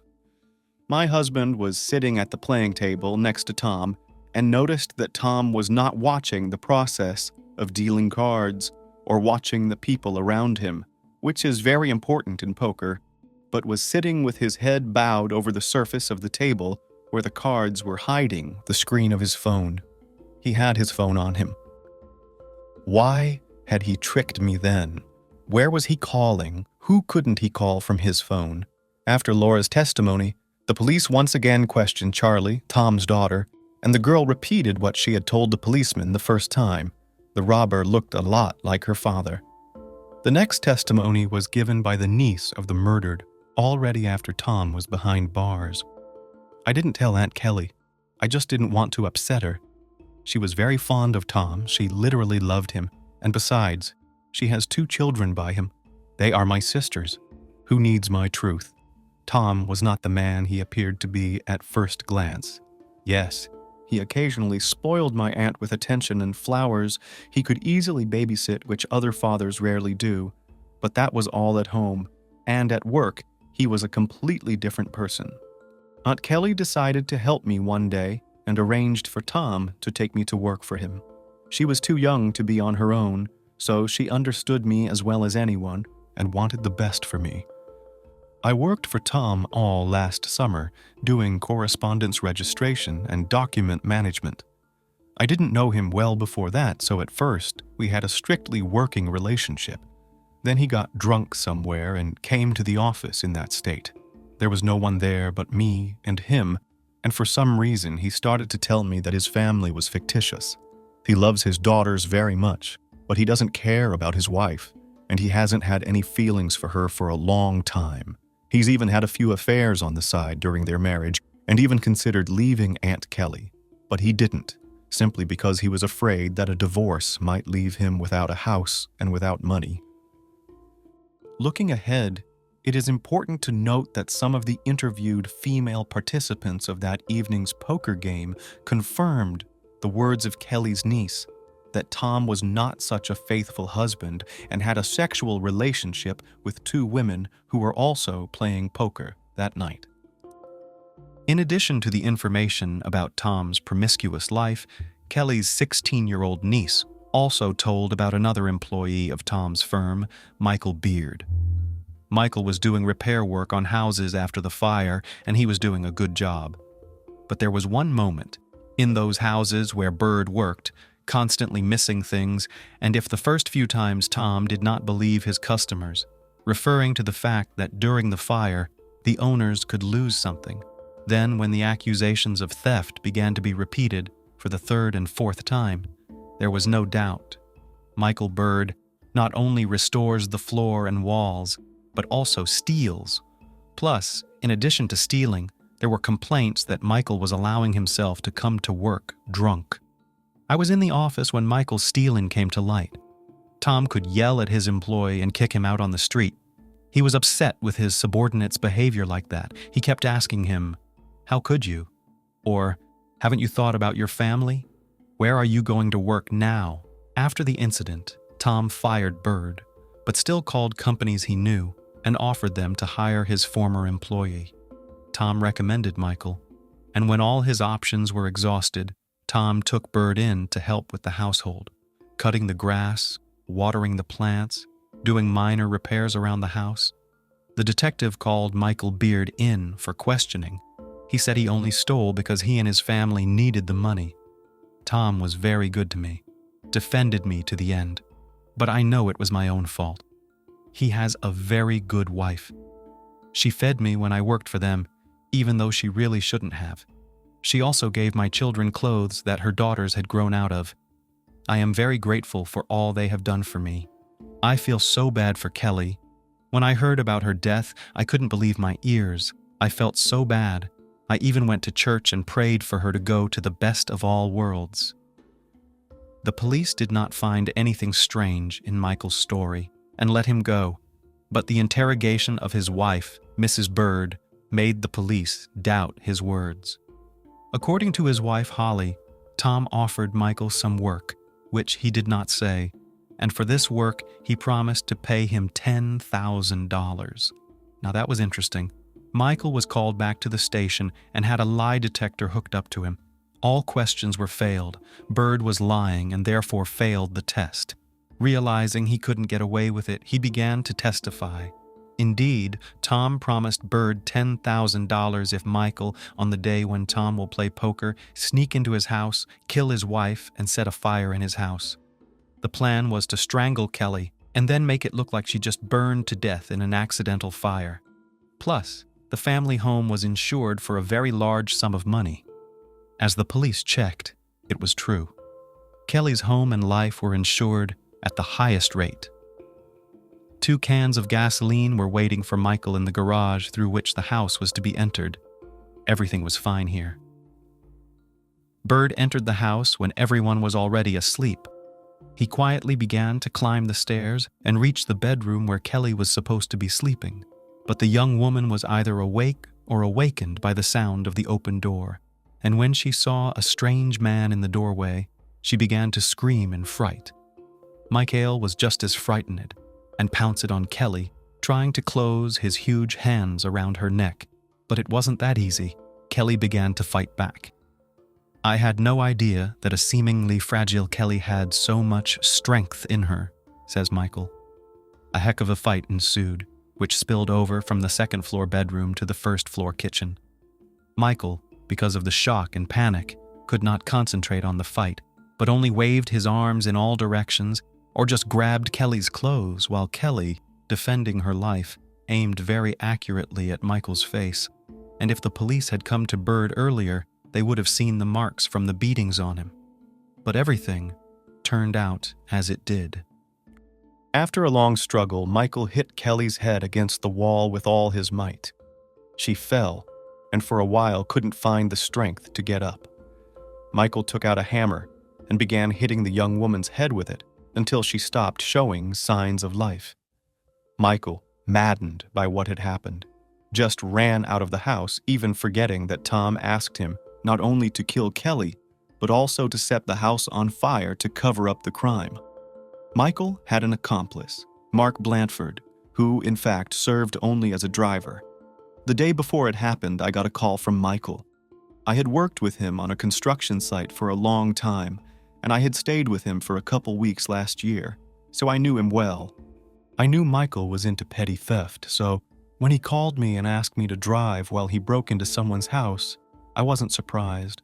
I wanted to turn him down, but he offered me $500. I thought long and hard at first, but he talked me into it. He said he just wanted to rob a businessman, and he needed help to get out of there before the cops got there. He said he'd help with the car.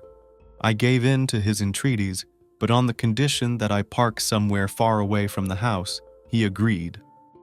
That evening, I waited for him in that car in a dark alley, and he came back quickly enough, breathing heavily and telling me to move as fast as possible. He didn't have any bag or sack on him, which didn't look much like a robbery. I didn't ask him any questions along the way, simply because I didn't want to know anything. I just wanted my $500, which, by the way, I didn't end up getting. On the way out, he asked me to stop at a bridge over a creek a couple blocks south of here. I stopped there. He hastily stripped off his outer garments and threw them off the bridge. "If you need to be shown the place, I'll show you." Indeed, police officers who arrived on the scene at Mark's behest found parts of Michael's outer clothing near the creek, as well as the hammer used to kill Kelly. Michael, already in custody on suspicion of first-degree murder, began to change his testimony. According to him, he was indeed hired by Tom, indeed for $10,000, but only to commit arson at the house and nothing more. There was no question of murder. When he went into the house, however, Kelly was already dead. "And who killed her?" the detective asked. "I think it was Tom. He offered me money for murder and arson from the beginning, but I refused the first offer. I'm not willing to kill a man for any money. He said I had nothing to fear, but he never could talk me into it. You may not believe me, but I almost lost my mind when I saw Kelly's body. I knew right then and there that he was setting me up, so I ran out of the house. He's the killer," Michael insisted. Michael spent a very long time assuring the police of his innocence, and all because he did not know that Mark had shown the place where Bird had thrown out his things, and that his clothes, as well as the murder weapon, had already been submitted for examination, and the experts found both on his clothes and on the hammer the blood of Kelly Clayton. And that was the most direct proof that it was him who killed Kelly, not someone else. In turn, Tom also did not admit that it was he who ordered the massacre of his wife from a former problem employee of his company. According to him, Michael knew that he had money, knew that he was not poor, and because Bird lost his job, as well as because of resentment associated with the dismissal, he decided to rob his house. But Kelly was at home that night, for which he paid with his life. It might have been difficult to prove Tom's guilt and his conspiracy with Michael if Laura, the woman who had been playing poker that night, had not told the police that Tom had called from her cell phone. The detective requested a transcript of her calls, and expectations were confirmed. Then, on the night of September 28, 29, Tom Clayton called Michael Beard. Michael was the first to go to trial. He continued to insist that he had been hired to set fire to the house in order to collect the insurance payout. He didn't kill Kelly, and as for the blood on his clothes, it was just because he was touching a dead and mutilated body. That's why he got dirty. He'd thrown his stuff away so no one would think he'd been at Clayton's house that night. His speech sounded convincing. The jury had been deliberating for 7 hours. In the end, they concluded that Michael Beard was guilty on all counts. He was facing life in prison. As for Tom, his lawyers were able to obtain records of conversations and correspondence between him and Michael, and none of the conversations clearly discussed their devious plan. The prosecution's requests for billing transcripts of his movements yielded no concrete results either. All the evidence was circumstantial. If it weren't for one nuance, the car in which Mark had given Michael a ride was registered to Tom's company, and Tom, coming to the office on his personal Toyota, left it in the parking lot, where for some reason moved to the company pickup truck, which later drove to Michael's house and left there, and took back the day after the tragedy. That is, in fact, he gave Michael the car on which he and Mark went to the crime. It was this fact that was testified to at the trial by the jury. The trial lasted 6 days, and the jury concluded that Tom had hired Michael to commit this horrible crime after all. Michael, in turn, filed an appeal. In his defense, he used the words of little Charlie, who said that the eyes in the slit of the mask belonged to her father. However, the court rejected the appeal because the description of the clothes matched the one found under the bridge. As a result, Tom Clayton and Michael Beard received life sentences. As for Mark, he was charged with manslaughter, for which he received 4 years in prison. Tom and Kelly's children were given custody to Kelly's sister, Kin. After some time, Charlie has moved on from the tragedy. She occasionally remembers her mom, but absolutely won't talk about her father, who she will never see again. The case of Rosa Maria Peral. Vinuela, a body in flames. A love triangle typically leads to no good, with all involved parties inevitably suffering as each one becomes dependent. The very emergence of a new participant in a relationship signals trouble in the couple's interaction. Yet some believe that monogamy is a thing of the past, advocating for relationships where one is not limited in the number of loved ones. Such was the belief of our protagonist today, who shattered the lives and destinies of the men unfortunate enough to be close to her. The case of Rosa Maria Peral Vinuela caused quite a stir in Spain a few years ago. This woman easily entered into relationships, manipulated men by playing with their feelings, and then got rid of her tiresome lovers using harsh, sometimes radical methods. Intriguingly, she worked in law enforcement and often engaged in workplace romances. Rosa was blessed with attractive looks, which she used to her advantage. She had been in an official marriage, was the center of an intimate scandal, and was simultaneously engaged to 2 different men. However, these adventures were not enough for her. She dared to commit a crime against a weary fiancé, attempting to pin the blame on her ex-husband and a lover. The most horrifying aspect was that her own child witnessed this appalling act. Rosa Peral, the early years. Rosa Maria Peral. Vinuela was born on October 15, 1985, in a suburb of Barcelona, becoming the second child in her family. She grew up in a modest household that had migrated from Andalusia in search of a better life. Her mother, Maria, was a homemaker dedicated to creating a cozy home environment and raising the children, while her father, Francisco, worked as a security guard. Rosa was raised alongside her older brother, Paul, with whom she was very close. Those personally acquainted with her described Rosa as sweet, kind-hearted, and friendly. Neighbors spoke highly of the Peral family, considering them a united, strong, and happy household. In school, Rosa was a good student. She wasn't necessarily at the top of her class, but was diligent and persistent, always striving for high grades. She was also active in sports and dreamed of a career in law enforcement. After graduating from high school, she enrolled at Pompeu Fabra University in Barcelona, while simultaneously preparing for the exams and tests required to enter the police academy in Avila. Rosa was strikingly attractive and possessed a powerful charisma, which attracted many admirers from a young age. She skillfully leveraged her allure, During her college years, she worked as a waitress in one of the popular nightclubs, earning a decent salary and tips that allowed her to pay for her education independently.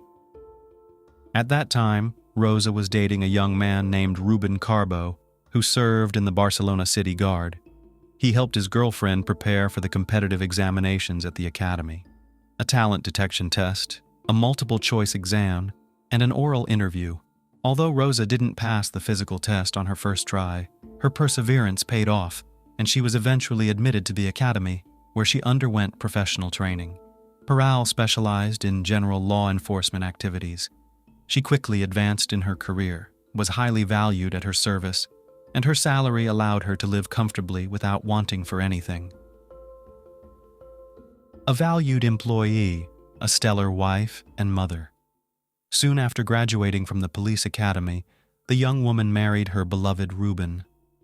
The couple had a modest wedding attended only by their closest relatives and friends.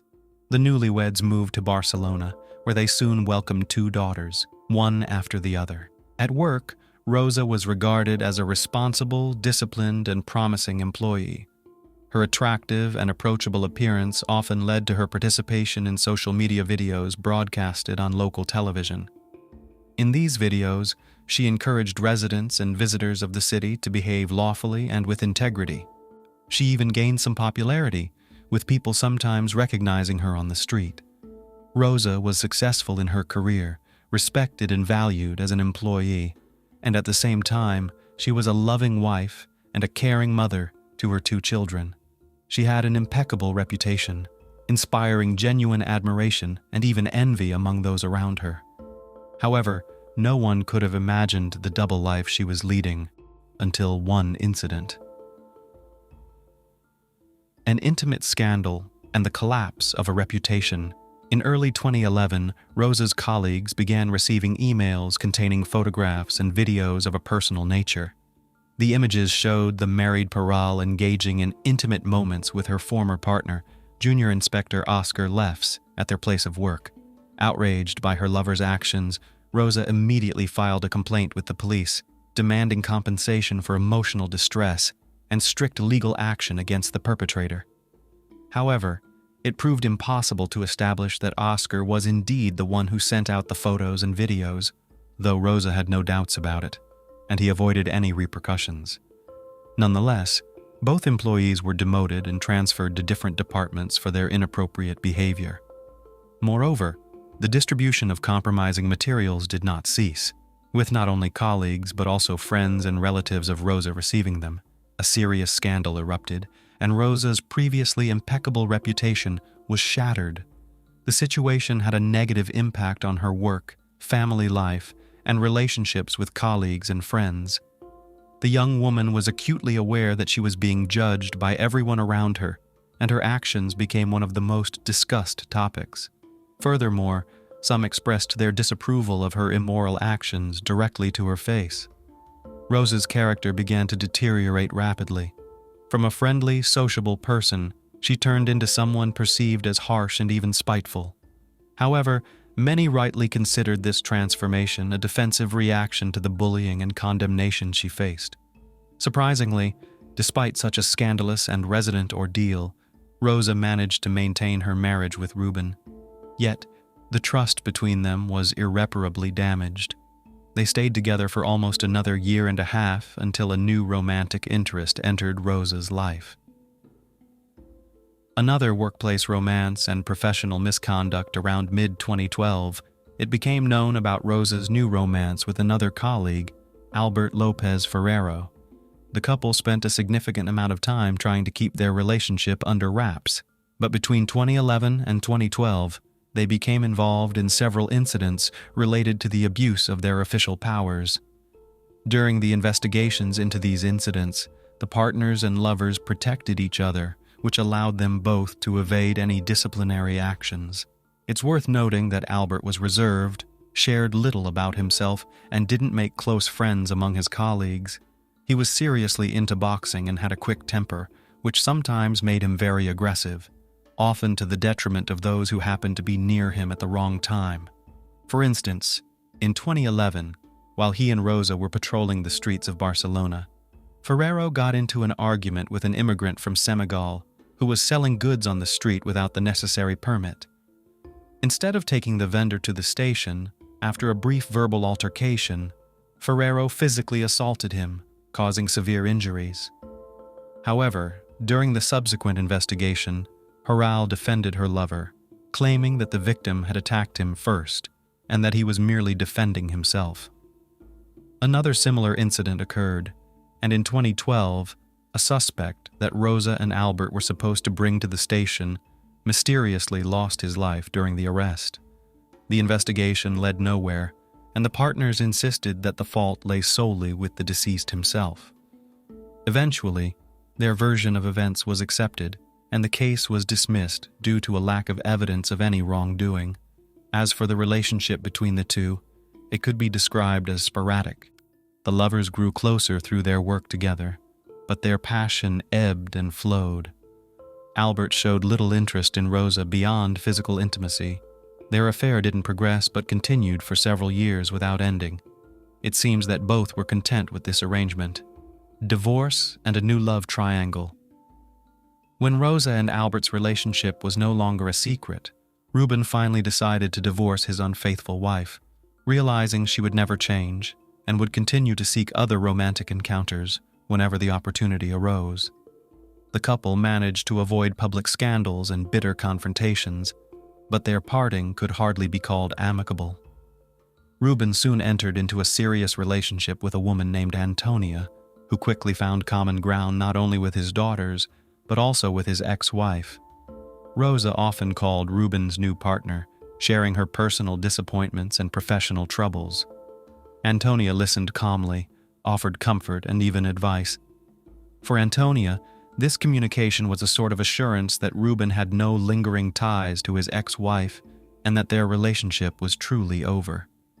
Regarding custody, the daughters stayed with their mother, but Ruben was allowed to see them any time and take them home for weekends and holidays. After the divorce, Rosa chose not to continue her relationship with Albert, feeling it was leading nowhere. However, she soon started a new romance with Pedro Rodriguez, who had long shown a keen interest in her and had been actively courting her. Little was known about Pedro. He was born in Barcelona in 1979, where he spent his childhood and most of his adult life. He also worked in law enforcement, albeit in the transportation department, so their professional paths rarely crossed. At the time he met Rosa, Pedro was married and raising a 5-year-old son with his wife.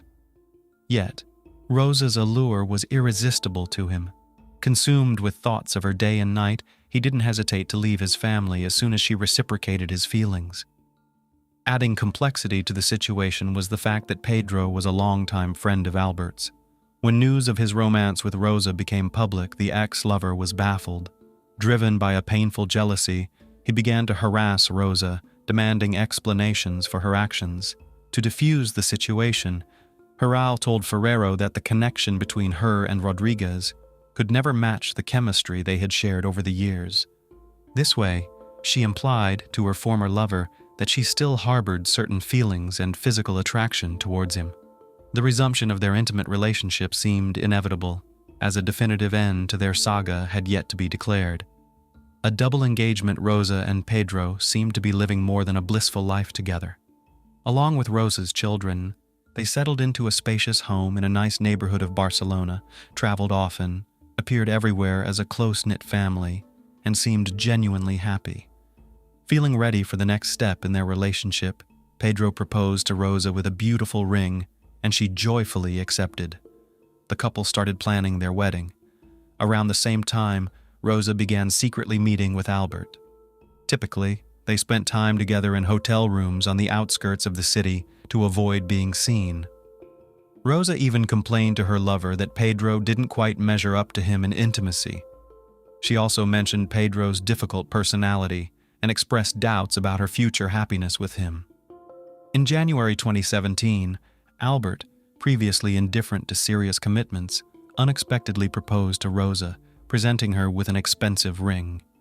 Remarkably, she accepted his proposal too, wearing the ring secretly from Pedro. The fact of her double engagement greatly flattered Rosa, and she even bragged about it to her closest friends. Soon, Pedro noticed changes in Rosa's behavior, and her frequent absences led him to suspect. Moreover, Rosa found it increasingly difficult to justify her meetups with Albert. This strained Rosa and Pedro's relationship significantly. They argued often, and Rosa's increasingly aggressive and unpredictable behavior alarmed Pedro, making him fear for his safety. Eventually, Albert disclosed his affair with Rosa to his former friend, sparking yet another scandal. Rosa admitted to the betrayal but assured Pedro it was a one-time incident, driven by threats and pressure from Albert. Pedro pretended to believe her, not wanting to end their engagement, still hoping for a future of happiness together. However, from that point on, he began to monitor her every move, or at least that's what she told everyone. Pedro's fate-sealed Rosa claimed that her fiancé's jealousy was unbearable. He scrutinized her phone calls, monitored her social media interactions, and restricted her from spending time with friends. This behavior infuriated her, and any affection she once had for Pedro had vanished. Instead of confronting him or ending the engagement, Rosa devised a drastic plan to eliminate her troublesome fiancé. She decided to end his life, with Albert playing a pivotal role in this scheme, ready to be the fall guy if anything went awry. In mid-April 2017, Rosa confided her plans to her lover. She outlined that Pedro needed to be removed in such a manner that Ruben would appear to be the primary suspect. This was Rosa's way of retaliating against her ex-husband, who was still fighting for custody of their children. Notably, at this time, her fiancé was undergoing rehabilitation from a complex spinal surgery, during which a titanium plate had been inserted. The conspirators meticulously prepared for their heinous act. Rosa purchased a disposable phone, which she planned to dispose of immediately after the deed was done. They also pre-discussed the details and alternative plans in case any part of their original scheme proved unfeasible. Lovers and accomplices. On the night of April 30th, Rosa prepared a farewell romantic dinner for her fiancé. They spent the evening together, with Pedro blissfully unaware that he had less than a day to live. The following day, Sunday, they went shopping together, visited Rosa's parents, and then headed to her ex-husband's house to pick up the girls who had been staying with him for the weekend. At home, Rosa fed the children and then sent them to their room on the second floor, asking them to stay upstairs. The exact moment Albert entered the house remains unclear, as the accounts from those involved have repeatedly changed and contradicted one another. It is known that Rosa drugged Pedro with an unidentified substance mixed into a water-diluted medication he was taking post-surgery to alleviate pain. Shortly after consuming this mixture, Pedro's reaction became significantly delayed. He struggled with spatial orientation, moved slowly, and had poor cognitive function, making him an easy target. The exact method by which the lovers ended Pedro's life remains unclear, but one of Rosa's daughters, who ventured downstairs amidst the noise, claimed she saw her mother push him down the stairs. However, the court did not take the 6-year-old girl's words into account. Regardless, after the act, the couple placed Rodriguez's body in the trunk of a previously rented car to dispose of it later. There was also speculation that the man was still alive at that moment. The accomplices then drove the car to a deserted marshland outside the city, placed the body in the driver's seat, doused everything in a flammable liquid, and set it ablaze. Rosa thoughtfully left Pedro's phone at the scene, and upon returning home, she called it several times and sent messages begging for forgiveness and asking him to come back. Remains in a burned car. The morning after the incident, Rosa called her father, Francisco, sobbing into the phone, claiming that she and Pedro had a major argument. She told him that Pedro had ended their engagement, stated he no longer wanted to see her, and drove off in his car without specifying his destination. Rosa also reached out to several of Pedro's close friends and relatives, inquiring if they had seen him. She tearfully narrated their dispute and separation to everyone. For 3 days there was no word from Rodriguez, but on the afternoon of May 4th, A young cyclist riding outside the city stumbled upon a burned vehicle containing human bones. He immediately reported his find to the police, and soon an investigative team was at the scene. The car contained severely charred human remains that were unidentifiable. However, a titanium plate recently implanted in the man's spine helped in identifying him. This implant had a unique serial number, which was used to confirm the remains were Pedro's. Based on the car's location and the nature of the fire, investigators concluded that the vehicle had been intentionally set ablaze, and the driver had either been prevented from escaping or was already deceased at the time of the fire. Given these circumstances, the case was classified as a deliberate act of ending a life. An investigation was launched, the details of which were kept confidential until the trial. Investigation and suspects.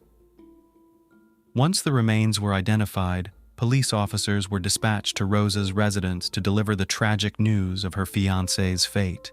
She attempted to feign shock and grief, but her expression quickly reverted to an indifferent calm as she responded to routine inquiries. Her demeanor was oddly composed for someone who had just been informed of her fiancé's demise.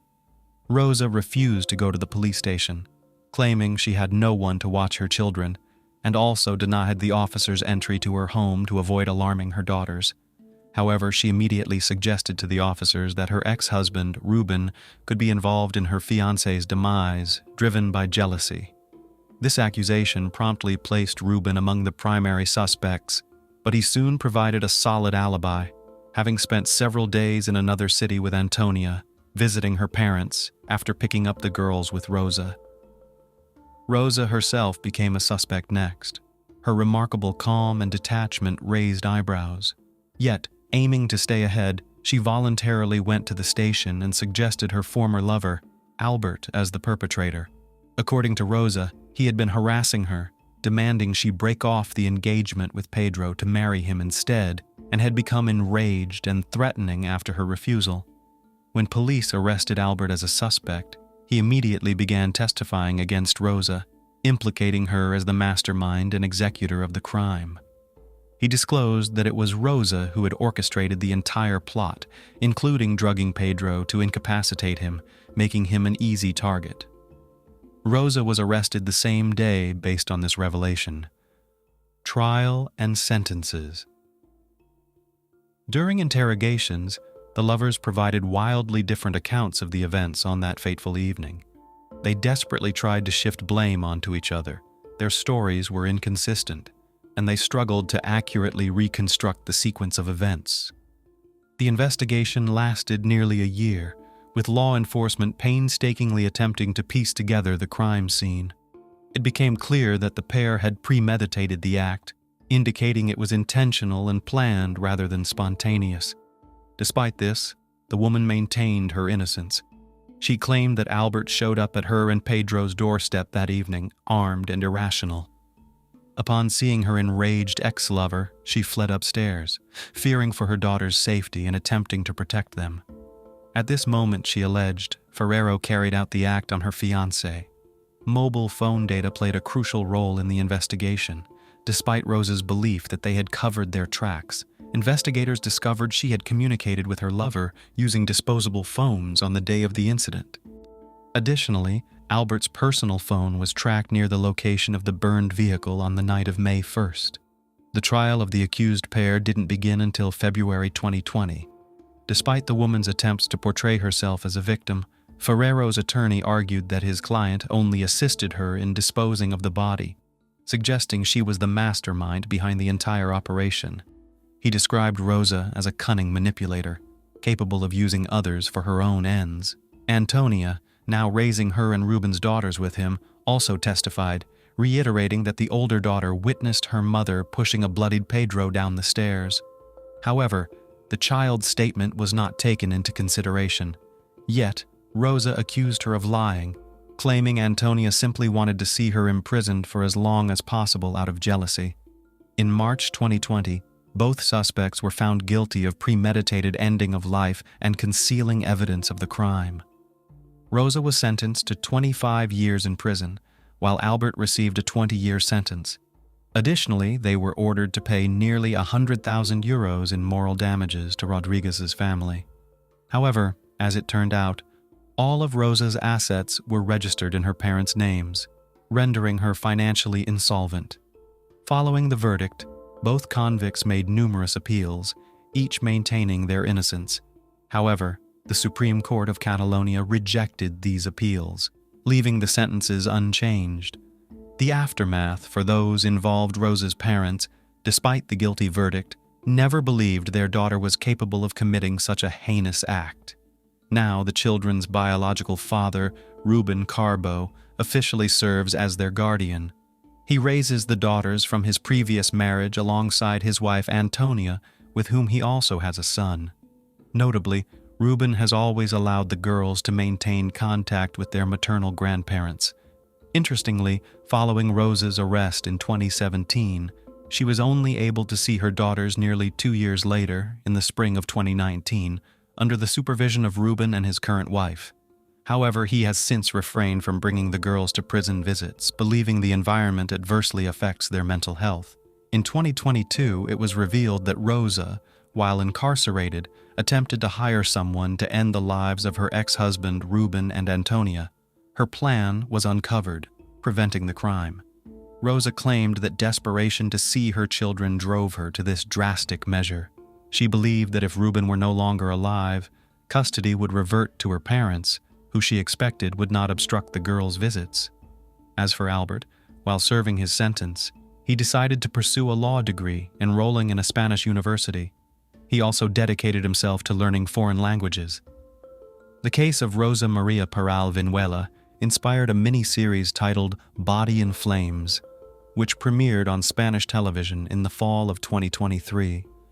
Additionally, her story became the subject of a documentary film, Rosa's Ribbons, portraying her as an innocent victim. Why do terrible things happen to good girls? Because bad boys attract them like moths to a flame. Timed, often naive, they idealize their partner, and they blatantly ignore the glaring red flags. Sometimes these destructive relationships last a long time, and other times, the realization comes quicker. Sooner or later, there comes a choice: leave or continue to get burned, until the moth burns to ashes. The incident that will be discussed entered the history of Austin, Texas, USA as one of the most heinous and probably exceedingly didactic. Jennifer was nowhere to be seen. Late on the evening of August 16, 2005, Jennifer Cave, the new girlfriend of Michael Rodriguez, was last in touch. Throughout the night, Michael waited for her call. However, exhausted from work, he unwittingly fell asleep. By morning, there were no missed calls from her. Concerned, Michael remembered Jennifer had promised to call him back once she had dropped off her friend Colton at home. He was uneasy about the fact that she had to go out of her way because Colton didn't arrange his own ride home, and generally he didn't trust Colton and his lifestyle. Meanwhile, Jennifer's roommate, with whom she lived, found Jennifer not at home. Her alarm clock was blaring, but there was no one to turn it off. It seemed Jennifer hadn't spent the night at home. Her friend became worried. They usually informed each other of their plans. She tried calling Jennifer. There was no response, which was uncharacteristic of her. Jennifer has her first day of work today. It's unlikely she would go without changing, the roommate thought. Jennifer's office clothes were neatly hanging on the rack, appearing untouched as if she hadn't taken anything with her. On August 17th at 8:30 a.m., the director of the law firm was notified of the new employee's tardiness. During her internship, Miss Cave had made a positive impression. It was odd that she would allow herself such behavior on her first day of work. By 9 a.m., colleagues called Jennifer, but she didn't answer. Around 11 a.m., the employer sent one of the managers to check on her at home. Persistent knocking went unanswered. They then tried to reach out to the secondary contact number listed on her resume. Sharon Sedgwick, Jennifer's mother, answered the call. She was surprised and seemingly disappointed by the call.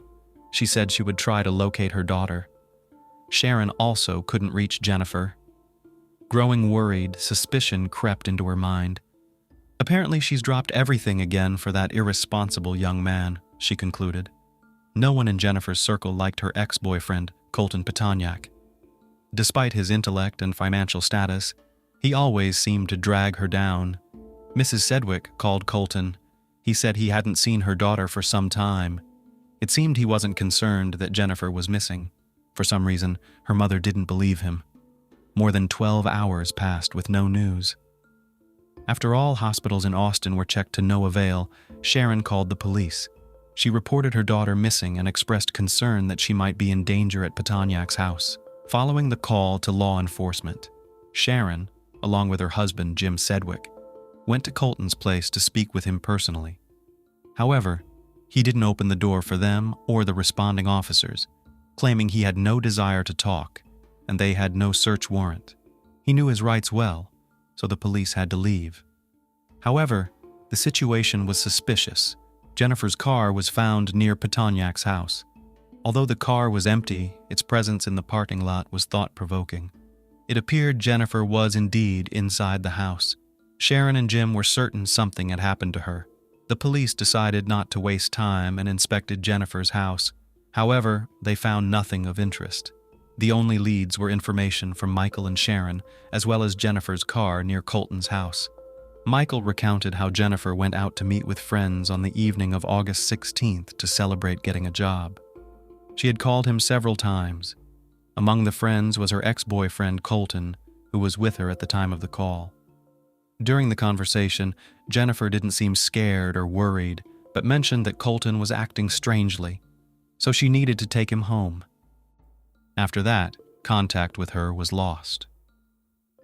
A grisly discovery. All clues led to Petoniak's residence.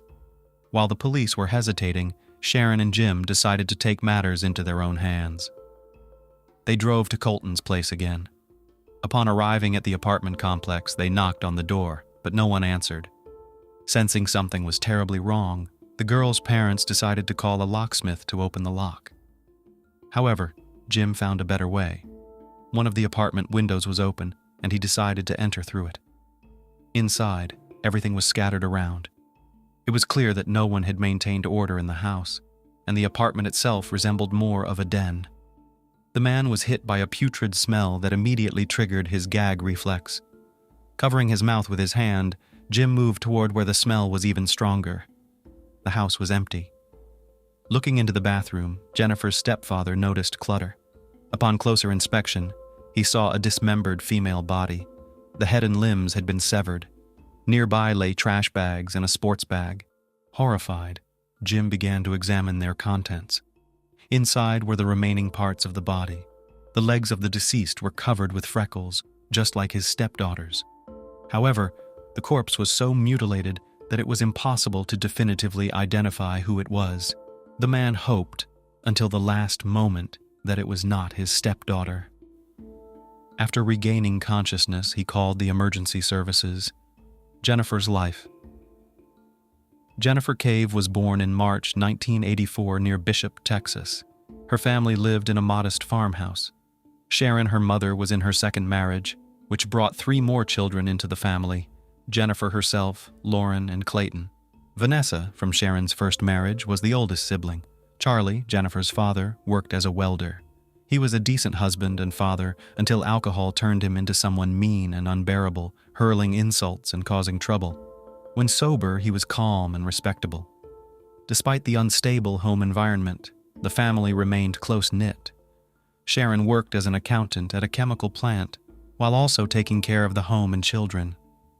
Unlike her more sociable brother and sister, Jennifer was shy. While they easily made friends and played outside, she preferred the company of books, which sharpened her intellect and gifted her with an excellent memory. Her passion for reading affected her eyesight, requiring her to wear glasses. Just like the braces in her mouth, the glasses didn't help her self-esteem. Confidence was not characteristic of our heroine, but that didn't stop her from actively participating in school's social and athletic activities. Eventually, her father's destructive habit led to the family's breakup. After the separation, Jennifer and Clayton stayed with Charlie. They supported him with great compassion, trying to prevent his downfall. Jennifer wanted so much to help her father quit drinking that she overlooked his lack of will to fight. 4 years after the divorce, in 1999, Sharon met a new man, Jim Sedgwick. by chance.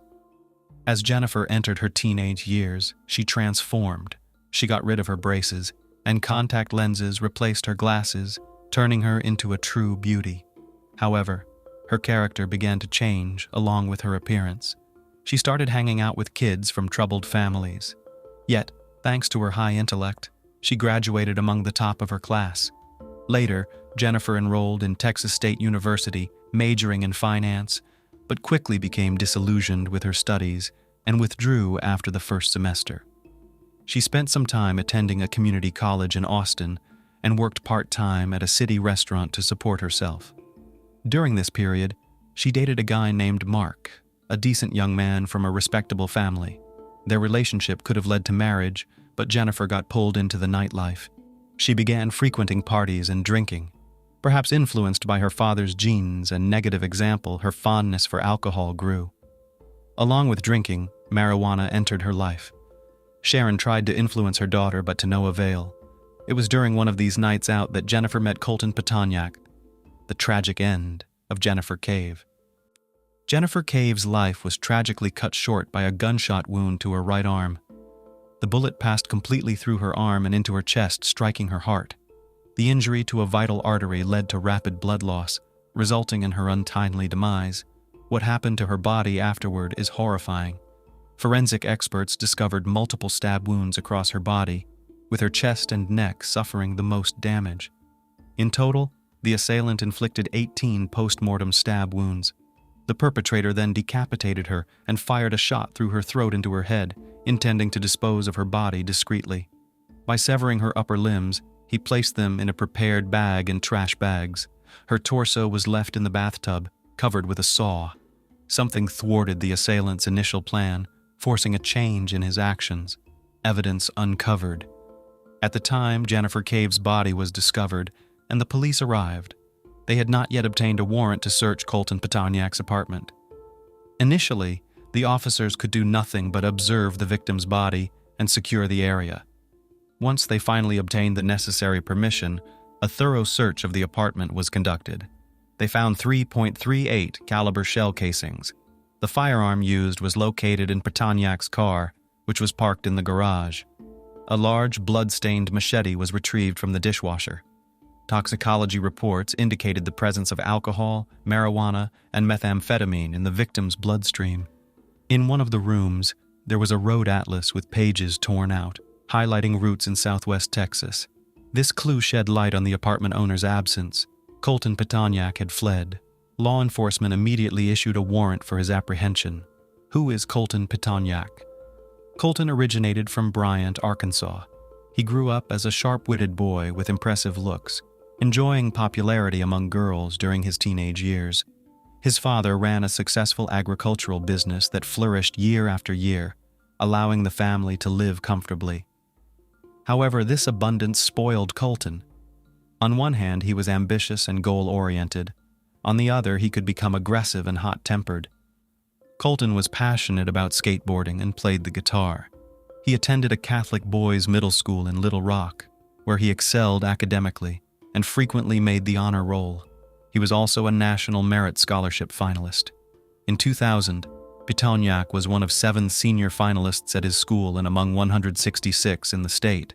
By his senior year, he began to encounter problems with alcohol and fights, largely because he was part of a group of local affluent kids who led a leisurely lifestyle, often throwing parties with all the ensuing consequences. Nonetheless, thanks to high graduation scores, he easily got admitted to the University of Texas at Austin.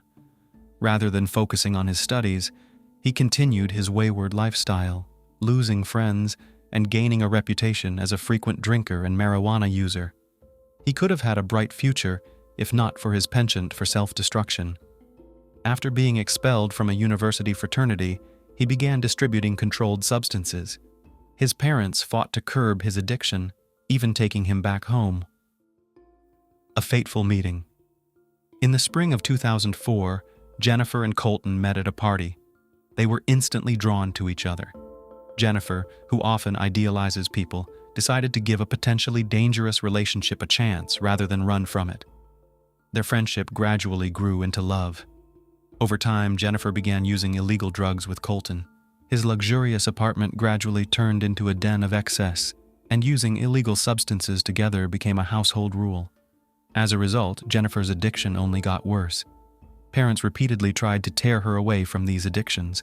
They even gave her a car, hoping to encourage her to be home more often. However, each time she returned, her promises quickly faded. Colton's condition worsened. He became increasingly paranoid and began carrying a gun and knife in an attempt to mimic the image of a gangster. In 2004, Petoniak was arrested for possession of illegal substances. He even went through a rehabilitation program once, but Colton showed no sincere desire to fight his addiction. Separation. One day, Jennifer's parents decided to visit her. However, the visit brought disappointment. Jennifer had not kept her promises, had lost a significant amount of weight, and looked generally unwell. Her family suggested she undergo treatment at a rehabilitation center, to which she flatly refused. Upset, Sharon and Jim cut off her financial support, believing this tough love approach would encourage her to take control of her life. But left without money, Jennifer found no better option than to move in with Colton. What happened in his apartment is hard to say, but after living with him for a month, Jennifer decided to leave. A friend offered her a room and support. Miss Cave shared her fears. She no longer felt safe with Colton but did not delve into details. Something clearly frightened her as she refused to reconcile with her ex.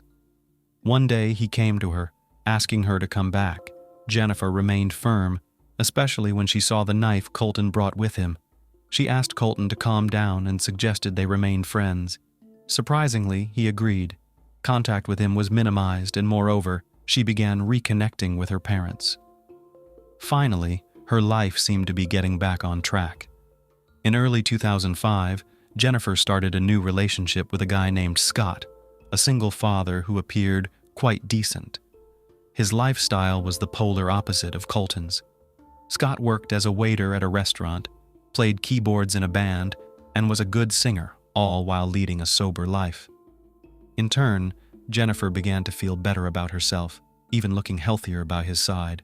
She took on the role of a homemaker and became a mother figure to his daughter.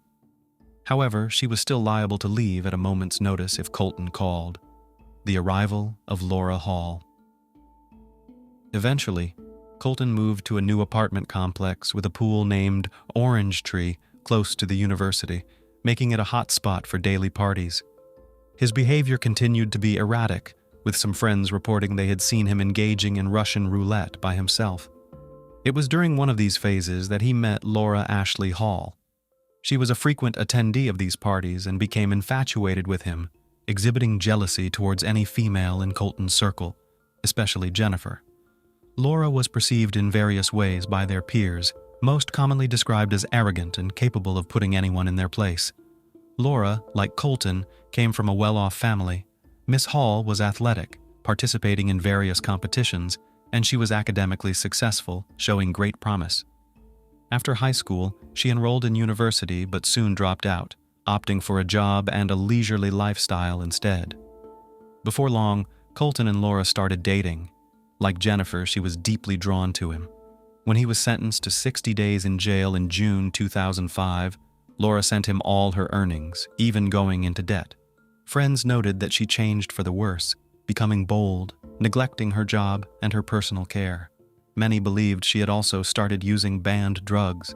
Unlike with Jennifer, Colton disregarded her feelings, even to the extent of extinguishing cigarettes on her. A new chapter begins, ends. During this time, Jennifer ended her relationship with Scott. She felt unworthy of his family and did not want to cause them any trouble. Jennifer occasionally communicated with Colton, who was still infatuated with her. However, she did not rekindle their previous relationship, keeping their interactions strictly platonic. All Jennifer desired was to secure a job and return to college. In August, a promising opportunity arose in her life. She began a new relationship with Michael Rodriguez and, most importantly, found an excellent job.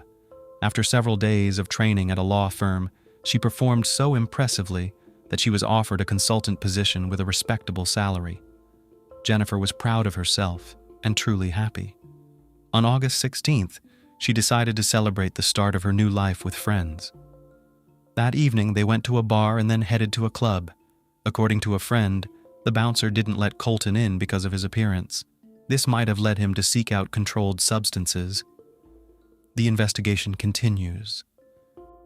In an effort to shed light on the events of that fateful night, investigators interviewed Colton's neighbors.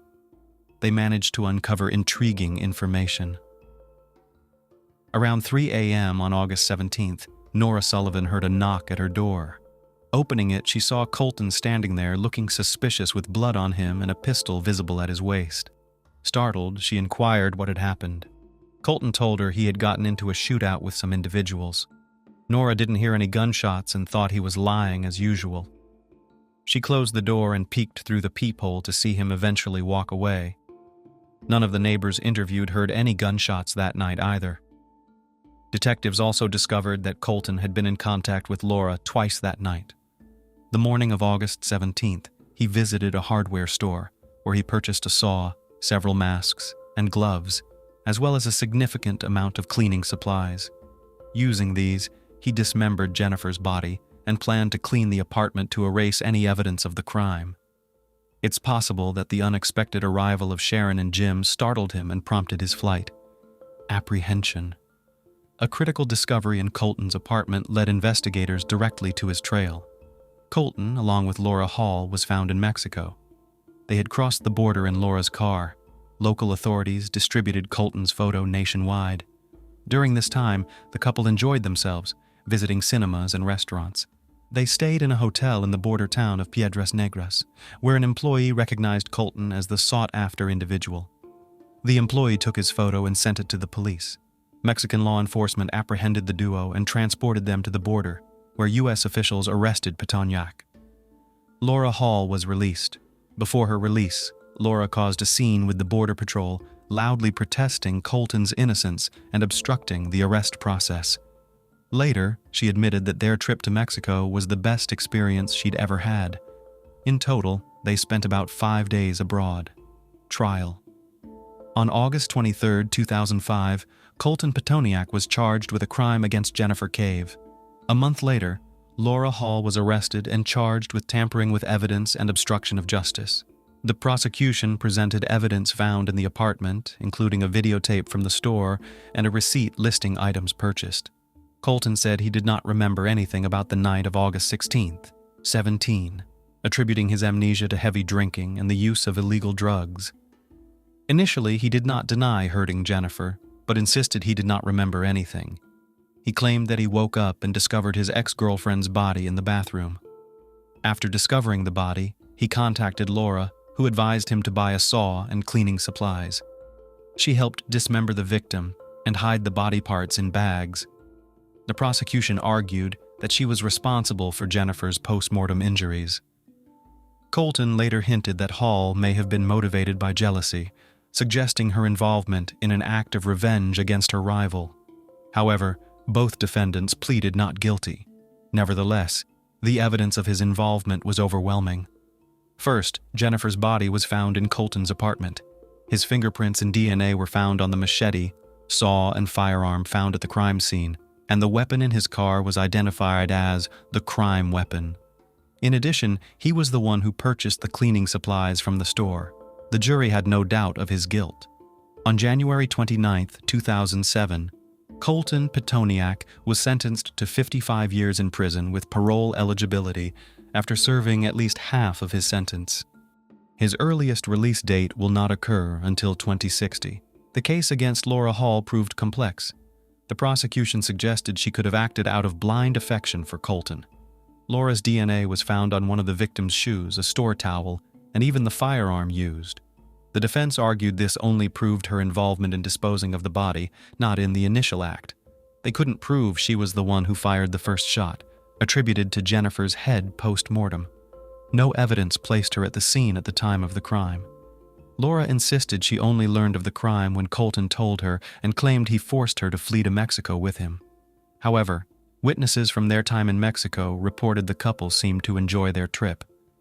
In 2007, Laura Hall was found guilty of obstructing justice and tampering with evidence, receiving a 6-year prison sentence.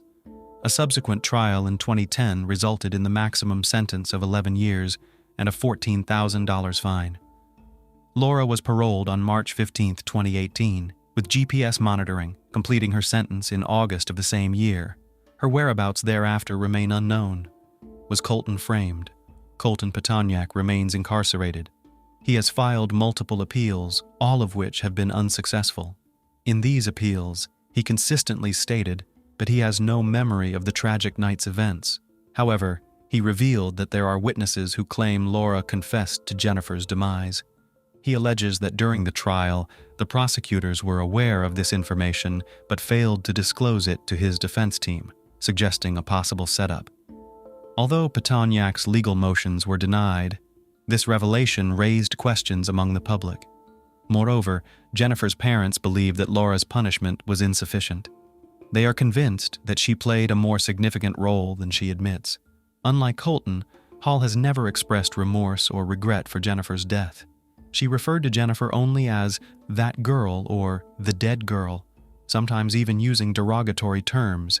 To this day, the exact events of that fateful night remain unknown.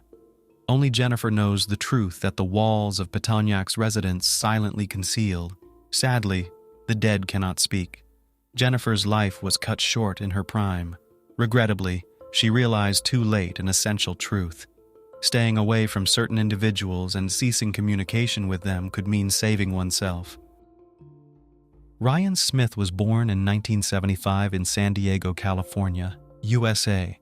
From a young age, he was an adventurous adventurer, passionate about traveling and getting to know different cultures around the world. This passion to discover the diversity of people through customs, languages, and tradition, and prompted Ryan to immigrate from his country. At the age of 27, this young man sought to get acquainted with the life of the countries of Eurasia, especially those that belonged to the collapsed Soviet Union. So in 2022, Ryan went with his backpack and dreams in tow to remote Azerbaijan, one of the countries of the former Soviet Union.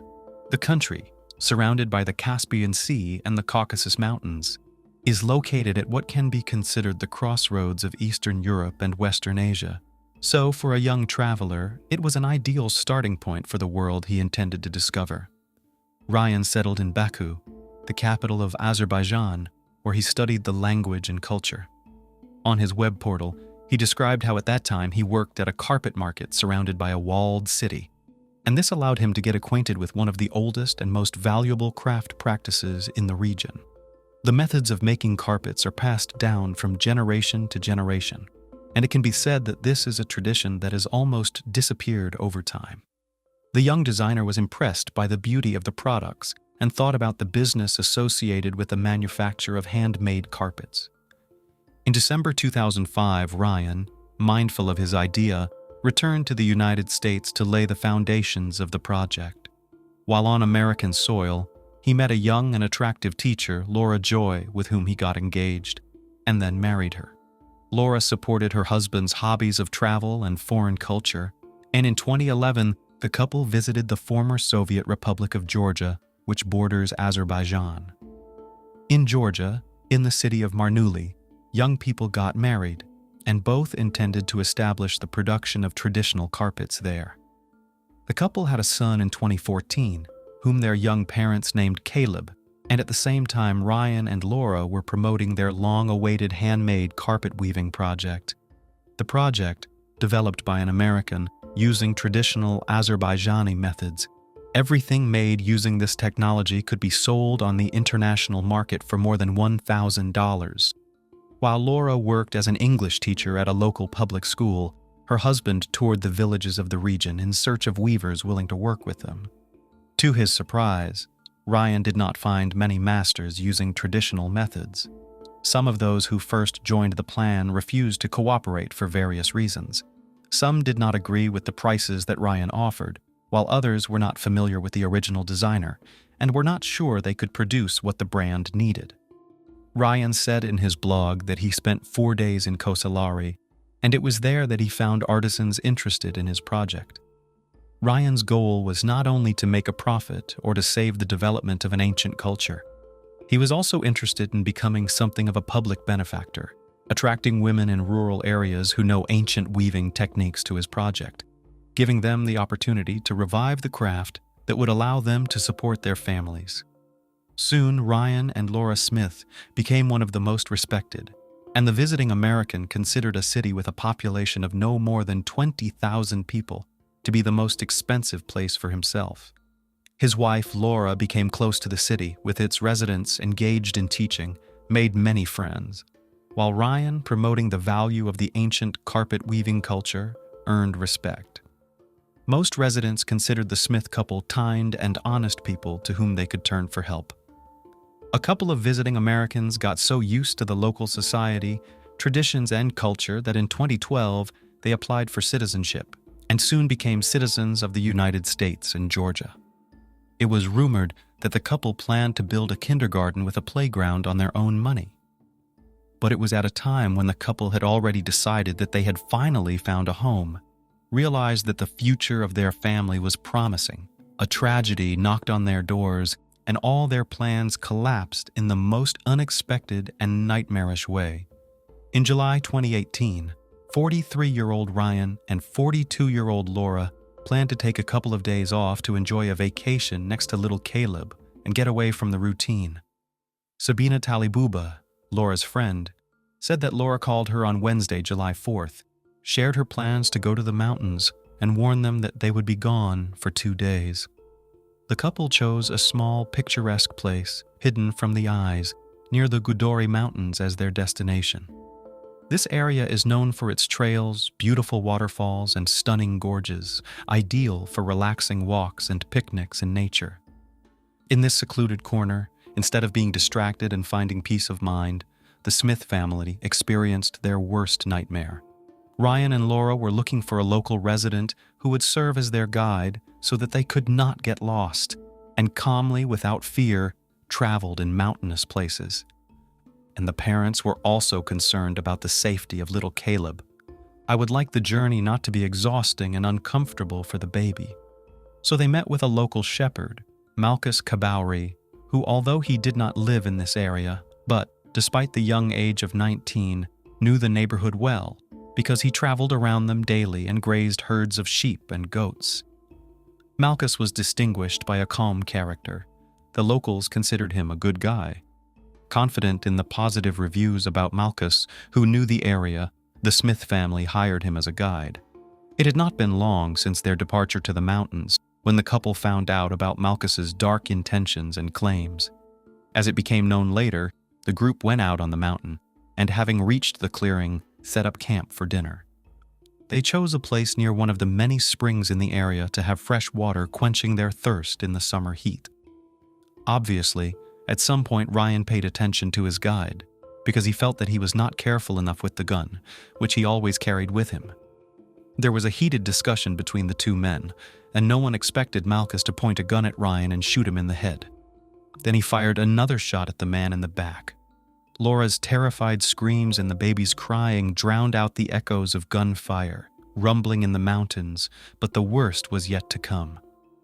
Despite the woman's pleas, Malchus put the muzzle of the gun to Caleb's head and fired at point-blank range. Frightened and unaware of what had just happened in front of her, Laura turned to stone, but when she saw Malchus's cold gaze, she understood his true intentions. Her instinct for self-preservation worked. Laura ran as fast as she could to avoid the fate of her husband and son. But when she reached the edge of the waterfall cliff, she realized that she had no way out, and there was no way for her to escape. The shepherd used a weapon to force the woman to violence, and then allegedly pushed her off a cliff. Laura's body fell on the bank of the waterfall. According to the subsequent investigation, Malchus took Caleb's body and buried it in a secluded place, sending the murder weapon there as well. Then the shepherd returned to the village as if nothing had happened. Laura's friend Sabine began to worry when, after 3 days, Laura did not return from a family trip. Sabine tried to call Ryan or Laura, but she never got an answer. Ryan's entourage was also confused, as it was very unusual for him to be away for so long without contacting anyone. On Friday, July 6th, The Center for Rapid Response and Emergency Situations received a message about the possible disappearance of a Georgian family of American origin in the mountains. The caller was Sabine, who said that the Smith family had been in the mountains for more than 2 days with their little son of 4 years old, and they could not be contacted by phone. A team of 15 rescuers was sent to the gorge to search, where presumably a family was missing. Upon arrival in the designated area, rescuers found Laura's belongings and car, but moving further along the route of the small group, the searchers found a terrible find. A lifeless body lay at the foot of the waterfall. Confused rescuers stepped up rescue efforts and expanded the search area. A human corpse was found about 800 meters from the waterfall. The humidity and heat inherent in the season accelerated the decomposition of the body, so the initial report of the authorities was that the victims showed no signs of violence. In accordance with the Criminal Code of Georgia, an investigation was launched, but nothing was known about the couple's child yet. It took another 3 days when the fate of the defenseless baby became clear. Investigators managed to find out that Malchus was the last person with whom the family communicated. A 19-year-old shepherd was detained and told during interrogation that he knew where Caleb was. 4 days after the Smith family went to the mountains, Malchus led investigators to the place where he buried Caleb, as well as the weapon. The next day, the Georgian police released a statement saying that a young shepherd, Malchus Kabauri, had been taken into custody, and he was accused of murdering the Smith family. The news of the murder of a married couple and their son shocked Georgia, especially Marnuli and the community of weavers. The American consulate also expressed its alarm over this crime. In fact, the FBI team participated in the investigation together with the Georgian authorities and cooperated in the search and processing of evidence. On July 11th, the Tbilisi Municipal Court decided to place Malchus, who pleaded not guilty to the charges, under arrest. The conductor claimed that the real killers of the family were 2 foreigners who arrived in a black car. Allegedly, these people killed the Smith family, threatened to kill him and his family if he reported to the police, and left Malchus alive so that suspicion of a triple murder fell on the shepherd. Violence against Laura was rejected by Malchus's lawyer, because according to the guy, he was not capable of such a thing, since he was a virgin. On July 12th, family, friends, and activists of public organizations gathered in front of Ryan's house in Marmilli with toys, flowers, and lit candles to express condolences and remember the victims. The next day, Malchus's lawyer confirmed the innocence of the accused. He continued to claim that the crime was committed by 2 foreigners, and that the psychological pressure exerted on his client forced Malchus to initially plead guilty. But evidence against Malchus began to appear one after another. The most convincing evidence of Malchus's guilt was the autopsy report of the victims. It was found that Ryan's body had 2 gunshot wounds, one in the head and one in the back. Caleb was shot in the head at point-blank range. In Laura's case, violence against her was proven, and DNA tests confirmed that the biological material found in her body and on her underwear belonged to Malchus. The DNA of Ryan and the defendant were also found on the murder weapon. In addition, a technical examination conducted by the FBI on the phones of the victims and their alleged killer showed that there were photos of Laura's lifeless body at the waterfall in the memory of Malchus's phone. The shepherd even showed them to several local acquaintances, to whom he said that he had accidentally stumbled upon a corpse while walking through these places. Experts found in the search history on the phone that a few days before this incident, Malchus had visited various sites of an intimate nature. All this led investigators to the conclusion that the motive of the crime was the young man's interest in Laura, and that his actions were deliberate from the very moment when the Smith family contacted Malchus to take them to the waterfall. After the release of the autopsy results, Malchus's lawyer, David, resigned, saying that for reasons of principle he could not defend the shepherd. David was replaced by another lawyer, who from that moment led the case. He insisted on the client's innocence and filed a motion to withdraw Malchus's previous confession. The shepherd's mother, Mariana, supported her son and agreed with the lawyer that the police may have forced the guy to confess to the crime under threat of imprisonment. Relatives of the suspect, claimed that because of a high-profile crime, the authorities accused Malkus in order to close the case. However, on November 9, 2018, Malkus was charged with the murder of 3 members of the Smith family. He was also charged with additional charges of violence against Laura. The psychological examination conducted on the young shepherd showed that he is sane, healthy, and ready for trial. The term of pre-trial detention expired on April 9, 2019. But the prosecutor said that Bay had strong evidence of Malkus's guilt and that he would be punished for such a terrible crime. A meeting of 12 members of the court on March 25, 2019, unanimously ruled that Malkus was guilty of premeditated murder with extreme cruelty of more than 2 people. He committed premeditated murder in order to conceal another crime, namely intimate assault.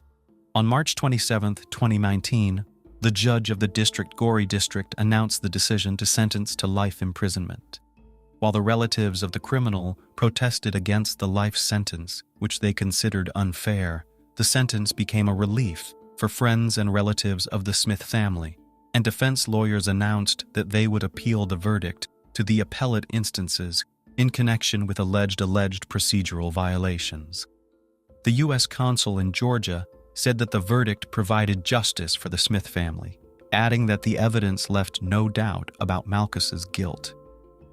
Since the arrival of Ryan and Laura Smith in Georgia, these people have won the love and respect of the residents of Marnooly, and their brutal murder has dealt a blow to the community that the couple chose as their home. The community project developed by Ryan not only revived an ancient tradition, but also provided many women with a source of income and stability. The death of the spouses plunged into sadness and uncertainty dozens of women who aspired to a successful business. Shortly after the terrible events that claimed the lives of the founders, the project was revived by foreign investors who support Ryan's ideas and offer opportunities for local craftsmen. Ryan and Laura left behind the world they knew in the West, hoping to discover cultural treasures, and while they were greeted by grateful members of the community, their fate crossed with a sinister creature who hid his essence behind the guise of a kind shepherd, the mysterious disappearance of Maya Millette. In January 2021, the city of Chula Vista, California, had not been quiet for days on end. During lunch, office workers shared city news with each other, and by late afternoon they consolidated what they'd heard over a family dinner. "Did you hear that?" they said. "A young woman, a mother of 3, has mysteriously disappeared." And each of them voiced their own versions of what had happened, but none of them wanted to be in her shoes personally. 40-year-old Maya Millette, a Filipino-American woman, disappeared from her own home on January 7, 2021. Outdoor surveillance cameras recorded Maya returning home around 5 p.m. The woman was not seen after that. The relatives of the missing woman, who were knocked down, stunned with grief, handed out leaflets with Maya's photos and hung posters around the city. Their concern was understandable. January 10th was the birthday of my eldest daughter. She would never for anything in the world would not miss this holiday, they said in one voice. As reported by the woman's relatives, the last time she got in touch with them was January 7th at 8:15 p.m. Dozens of volunteers and police officers went in search of Maya Millette. They searched the wooded area, nearby neighborhoods, creeks, and an abandoned golf course, but were unable to find anything. Larry Millette himself, the husband of the missing woman, never took part in the search for his wife. Moreover, after some time, he cut off all contact with her relatives. For a long time, the police assumed that Maya, having quarreled with her husband once again, decided to leave him. However, when she left the house, she could have been caught on the neighbor's CCTV camera, so she either did not leave the house, climbed out the window, or left the house in another way. What could be the reason for such strange behavior of a man? Maya, standing out among the others with her unusual beauty, probably had a lot of admirers, and maybe even more than one affair on the side. It is quite possible, without informing anyone, having lost her former feelings for her husband, she ran away from him, and not alone. Maybe that's why he was angry and didn't take action. Larry claimed, I thought she was still alive because she voluntarily left our home at least twice in 2020 without saying goodbye to me or our 3 children. We prayed for her safety and well-being. God gave Pablito and Noema Tabalanza 6 children. Maya was born as the 5th, since it was in May that the girl was born. Her parents gave her the name May. She succeeded everywhere. The purposeful character of the girl helped her in this. Thus, being in elementary school, she was in the top 5 students of her class. After the immigration of the family in March 1995 in the city of Honolulu, located in Hawaii, the girl entered the high school Retford, and there she began to show herself. She actively participated in various school and extracurricular activities, especially emphasizing the drama club and dance lessons. After graduating from high school with honors at the age of 17, Maya got a job at McDonald's, where she met her future husband, Larry Millett. A relationship developed between them. When Maya turned 19 years old, they got married.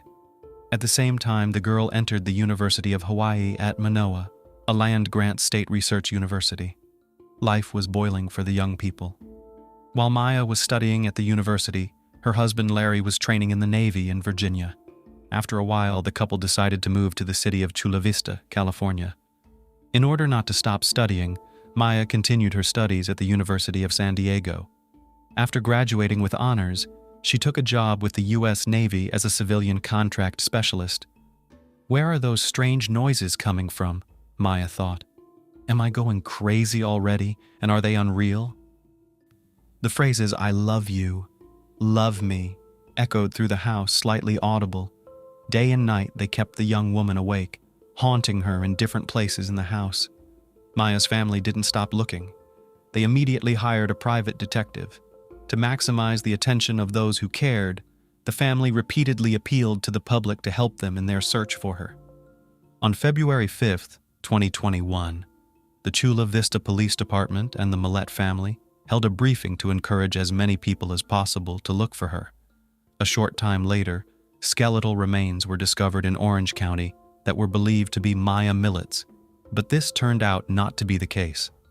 It was then claimed that the remains belonged to a man.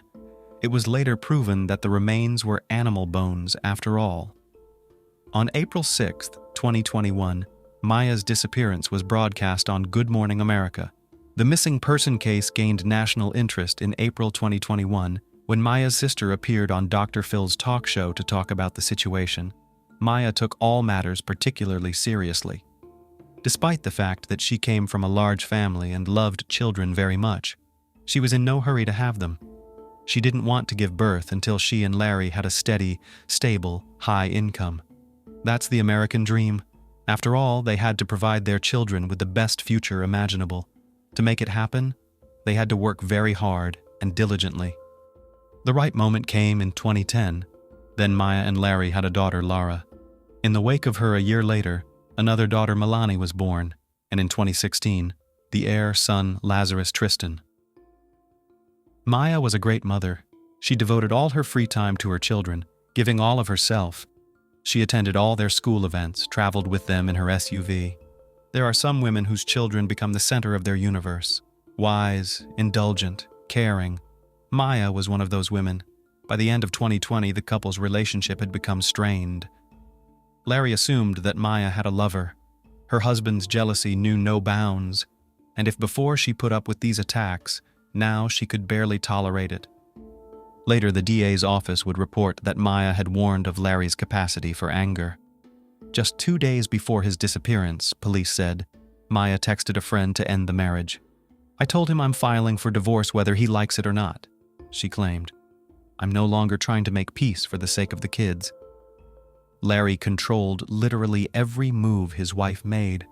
At a frantic pace, the jealousy was escalating into sheer paranoia. Larry could go to her workplace at any time to make sure that Maya was not alone with another man. Larry was also pissed off by the fact that there were plenty of men on his wife's team.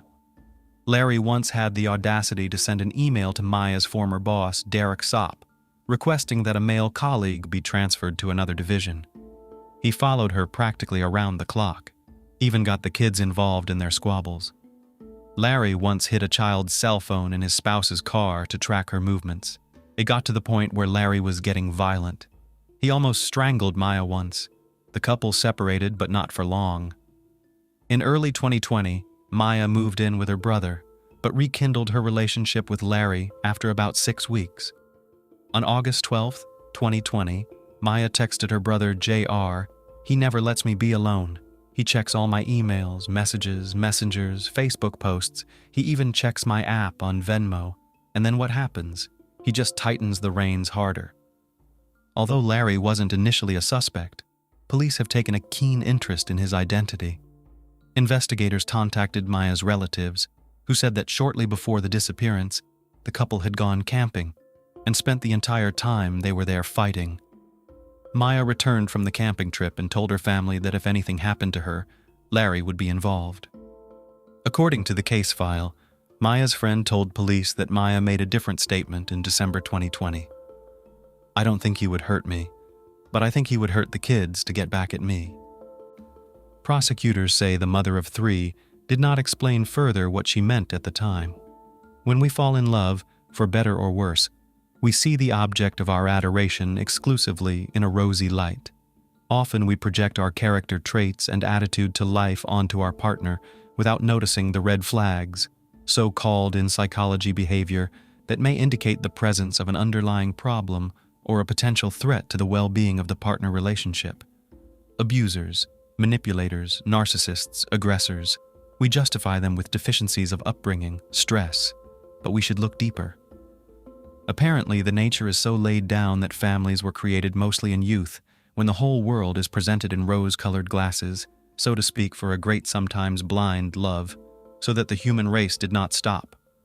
And after a while, having gained the necessary life experience, we see in a partner what was so carefully hidden from us at first glance. We think about re-educating, smoothing out all the sharp edges, to reconcile finally. But no, you can't change a grown man. It remains only not to give an outlet for his negative traits. This is the case with jealousy.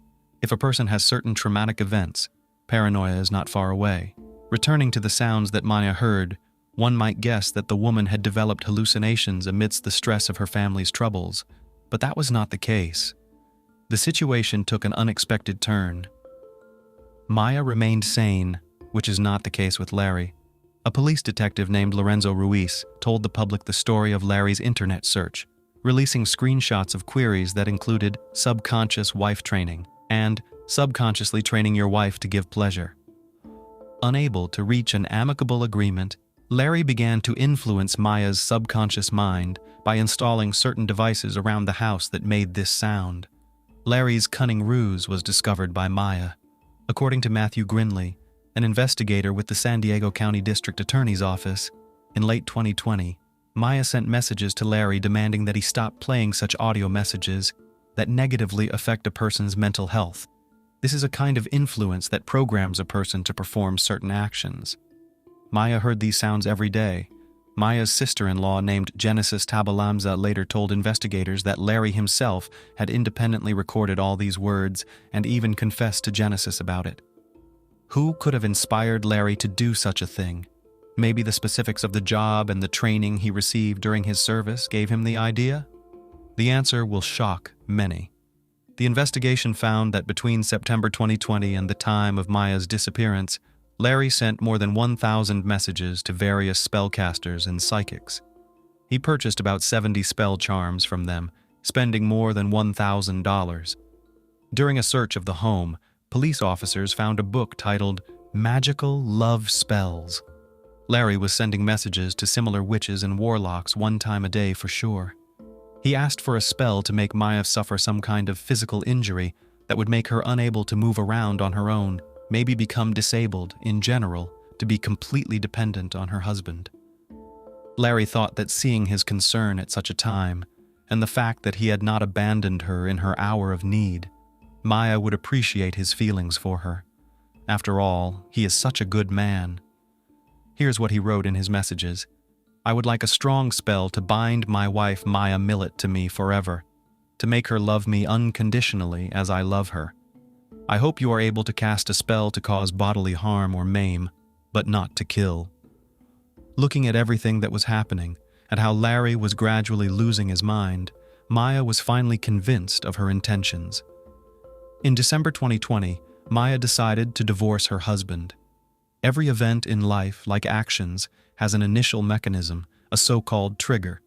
Police believe that Larry's desperation to lose his beloved continued to grow by the day. On January 7th, the day authorities believe Maya contacted a divorce attorney, he was frantically trying to overturn my spouse's decision to file for divorce. "I'm shaking inside, ready to snap," he wrote to one of the spellers. Earlier in the day, Maya called a divorce lawyer. By the way, attorneys also reported that Maya strategized how she would serve Larry with divorce papers because she was concerned about his reaction. She considered going somewhere else, and then suing him, and even made a contingency plan to stay in a friend's vacant apartment. But Maya didn't want to leave her children behind, prosecutors reported. She did not want the children to be with the defendant when he found out she was seeking a divorce. Perhaps Larry's extreme behavior, triggered by jealousy of his spouse, can also be blamed on mental health issues the man had, but had been dormant for a long time. Or maybe he always behaved differently than other people, just Maya and Larry did not put out of the trash. Larry's behavior was becoming more and more like that of a psychopath. "Larry has a truly horrible temper," Maya wrote in a text message in June, according to the case file. In his own home, he created a small altar in the center of which he placed a joint photo with his spouse. Larry smeared the photo with his own blood and placed 4 candles around the edges. On January 23rd, police officers obtained a search warrant for the Millett family home. They found 16 firearms in the home that belonged to Larry. It was determined that 2 of the guns were in his possession illegally. 4 of the guns for which Larry had a license were missing. When asked by police officers where the weapons had disappeared to, the man explained that he had loaned them to his friend and uncle. In May 2021, Larry received a restraining order for the weapons, after which he had to surrender them to the authorities. This was justified by the fact that police found pictures of Larry's young son surrounded by guns in the house. It was possible that the children had access to it, so fearing for the possibility of them hurting themselves, the court ordered the order. The day after Maya's disappearance, at approximately 6:45 a.m., a neighbor's surveillance camera captured the Millett family's black SUV, a Lexus GX 460, driven by Larry. The man returned home at approximately 6 p.m. Where he had been all this time is not known. Another suspicious moment. The car was originally parked in such a way that the back of it was not in view of the neighbor's security cameras. As we remember from the beginning of this story, Maya's family was planning a birthday party for her oldest daughter on January 10th, 2021. So when Maya stopped answering calls and texts, one of her siblings traveled to Chula Vista to make sure everything was okay. When Maya's brother met with Larry, the latter told him that his wife had gone to one of her rooms the night before after their argument, locked herself in it, and was not talking to anyone. In the morning, Larry took his son to Solana Beach, a coastal town in San Diego County, and when he returned, Maya was still in the locked bedroom on the 2nd floor. On January 9th, Larry again told Maya's relatives the same story about the locked room, but no one believed him. The relatives demanded that Larry grant them access. When Maya's family entered the room, it was empty. Maya was nowhere to be found in the house. However, her car was parked outside the house. Only her credit card and driver's license were missing. After that, around midnight, Maya's older sister, Chris, filed a missing persons report with the police. It wasn't until January 15th, after his spouse missed his oldest daughter's 11th birthday, that Larry Millett said he was concerned about his wife's fate. In addition, on January 8th, the day after Maya disappeared, Larry did not text any of the psychics. And on January 9th, according to prosecutors, he asked a witch to lift all spells on Maya and cast spells on a man he believed Maya was having an affair with. It is clear that Maya was unlikely to have left her house, otherwise the security camera would have recorded it. On that unfortunate day, another strange thing happened. Larry and Maya's children were playing in the yard at about 10 p.m. This event did not go unnoticed by a neighbor of the Millett family. He was surprised by it, since it was late and cold outside. At 9:57 p.m., the neighbor's surveillance camera captured the sound of 9 loud bangs. Police speculated that they may well have been gunshots, After audio analysis of the video, police were unable to understand the nature of the sounds. Another coincidence that casts doubt on the man. Larry owned a huge gun collection, including a .40 caliber Smith Wesson pistol, which police were unable to locate in the house, according to court documents. Billy Little, a junior attorney working with Maya's family to investigate the case, was able to uncover one incident that occurred 15 years ago, specifically on the evening of April 30th, 1997, in San Diego's Bay Terrace neighborhood. Maya met Larry Millett in high school after he moved to Hawaii from San Diego with his family. The move may have been prompted by Larry's arrest for a 1997 juvenile gang-related assault. I have reason to believe that he, Larry, was in a gang, the attorney argued. As a juvenile, Larry was arrested for a stabbing. The victim of the attack suffered multiple stab wounds and was rushed to Mercy Hospital, where he eventually recovered. As a rule, criminal records often find their echoes in adulthood. In an interview in January 2021, Larry admitted that he did have an argument with Maya in 2020. As of February 3, 2021, Larry stopped cooperating with the police. On July 22nd, Larry was officially named a suspect. Investigators assumed that the 41-year-old man killed his wife on the night of January 7th, ate, and then disposed of her body. In interviews, Larry told the same story that Maya's relatives had heard, about the argument in the room his wife had locked herself in.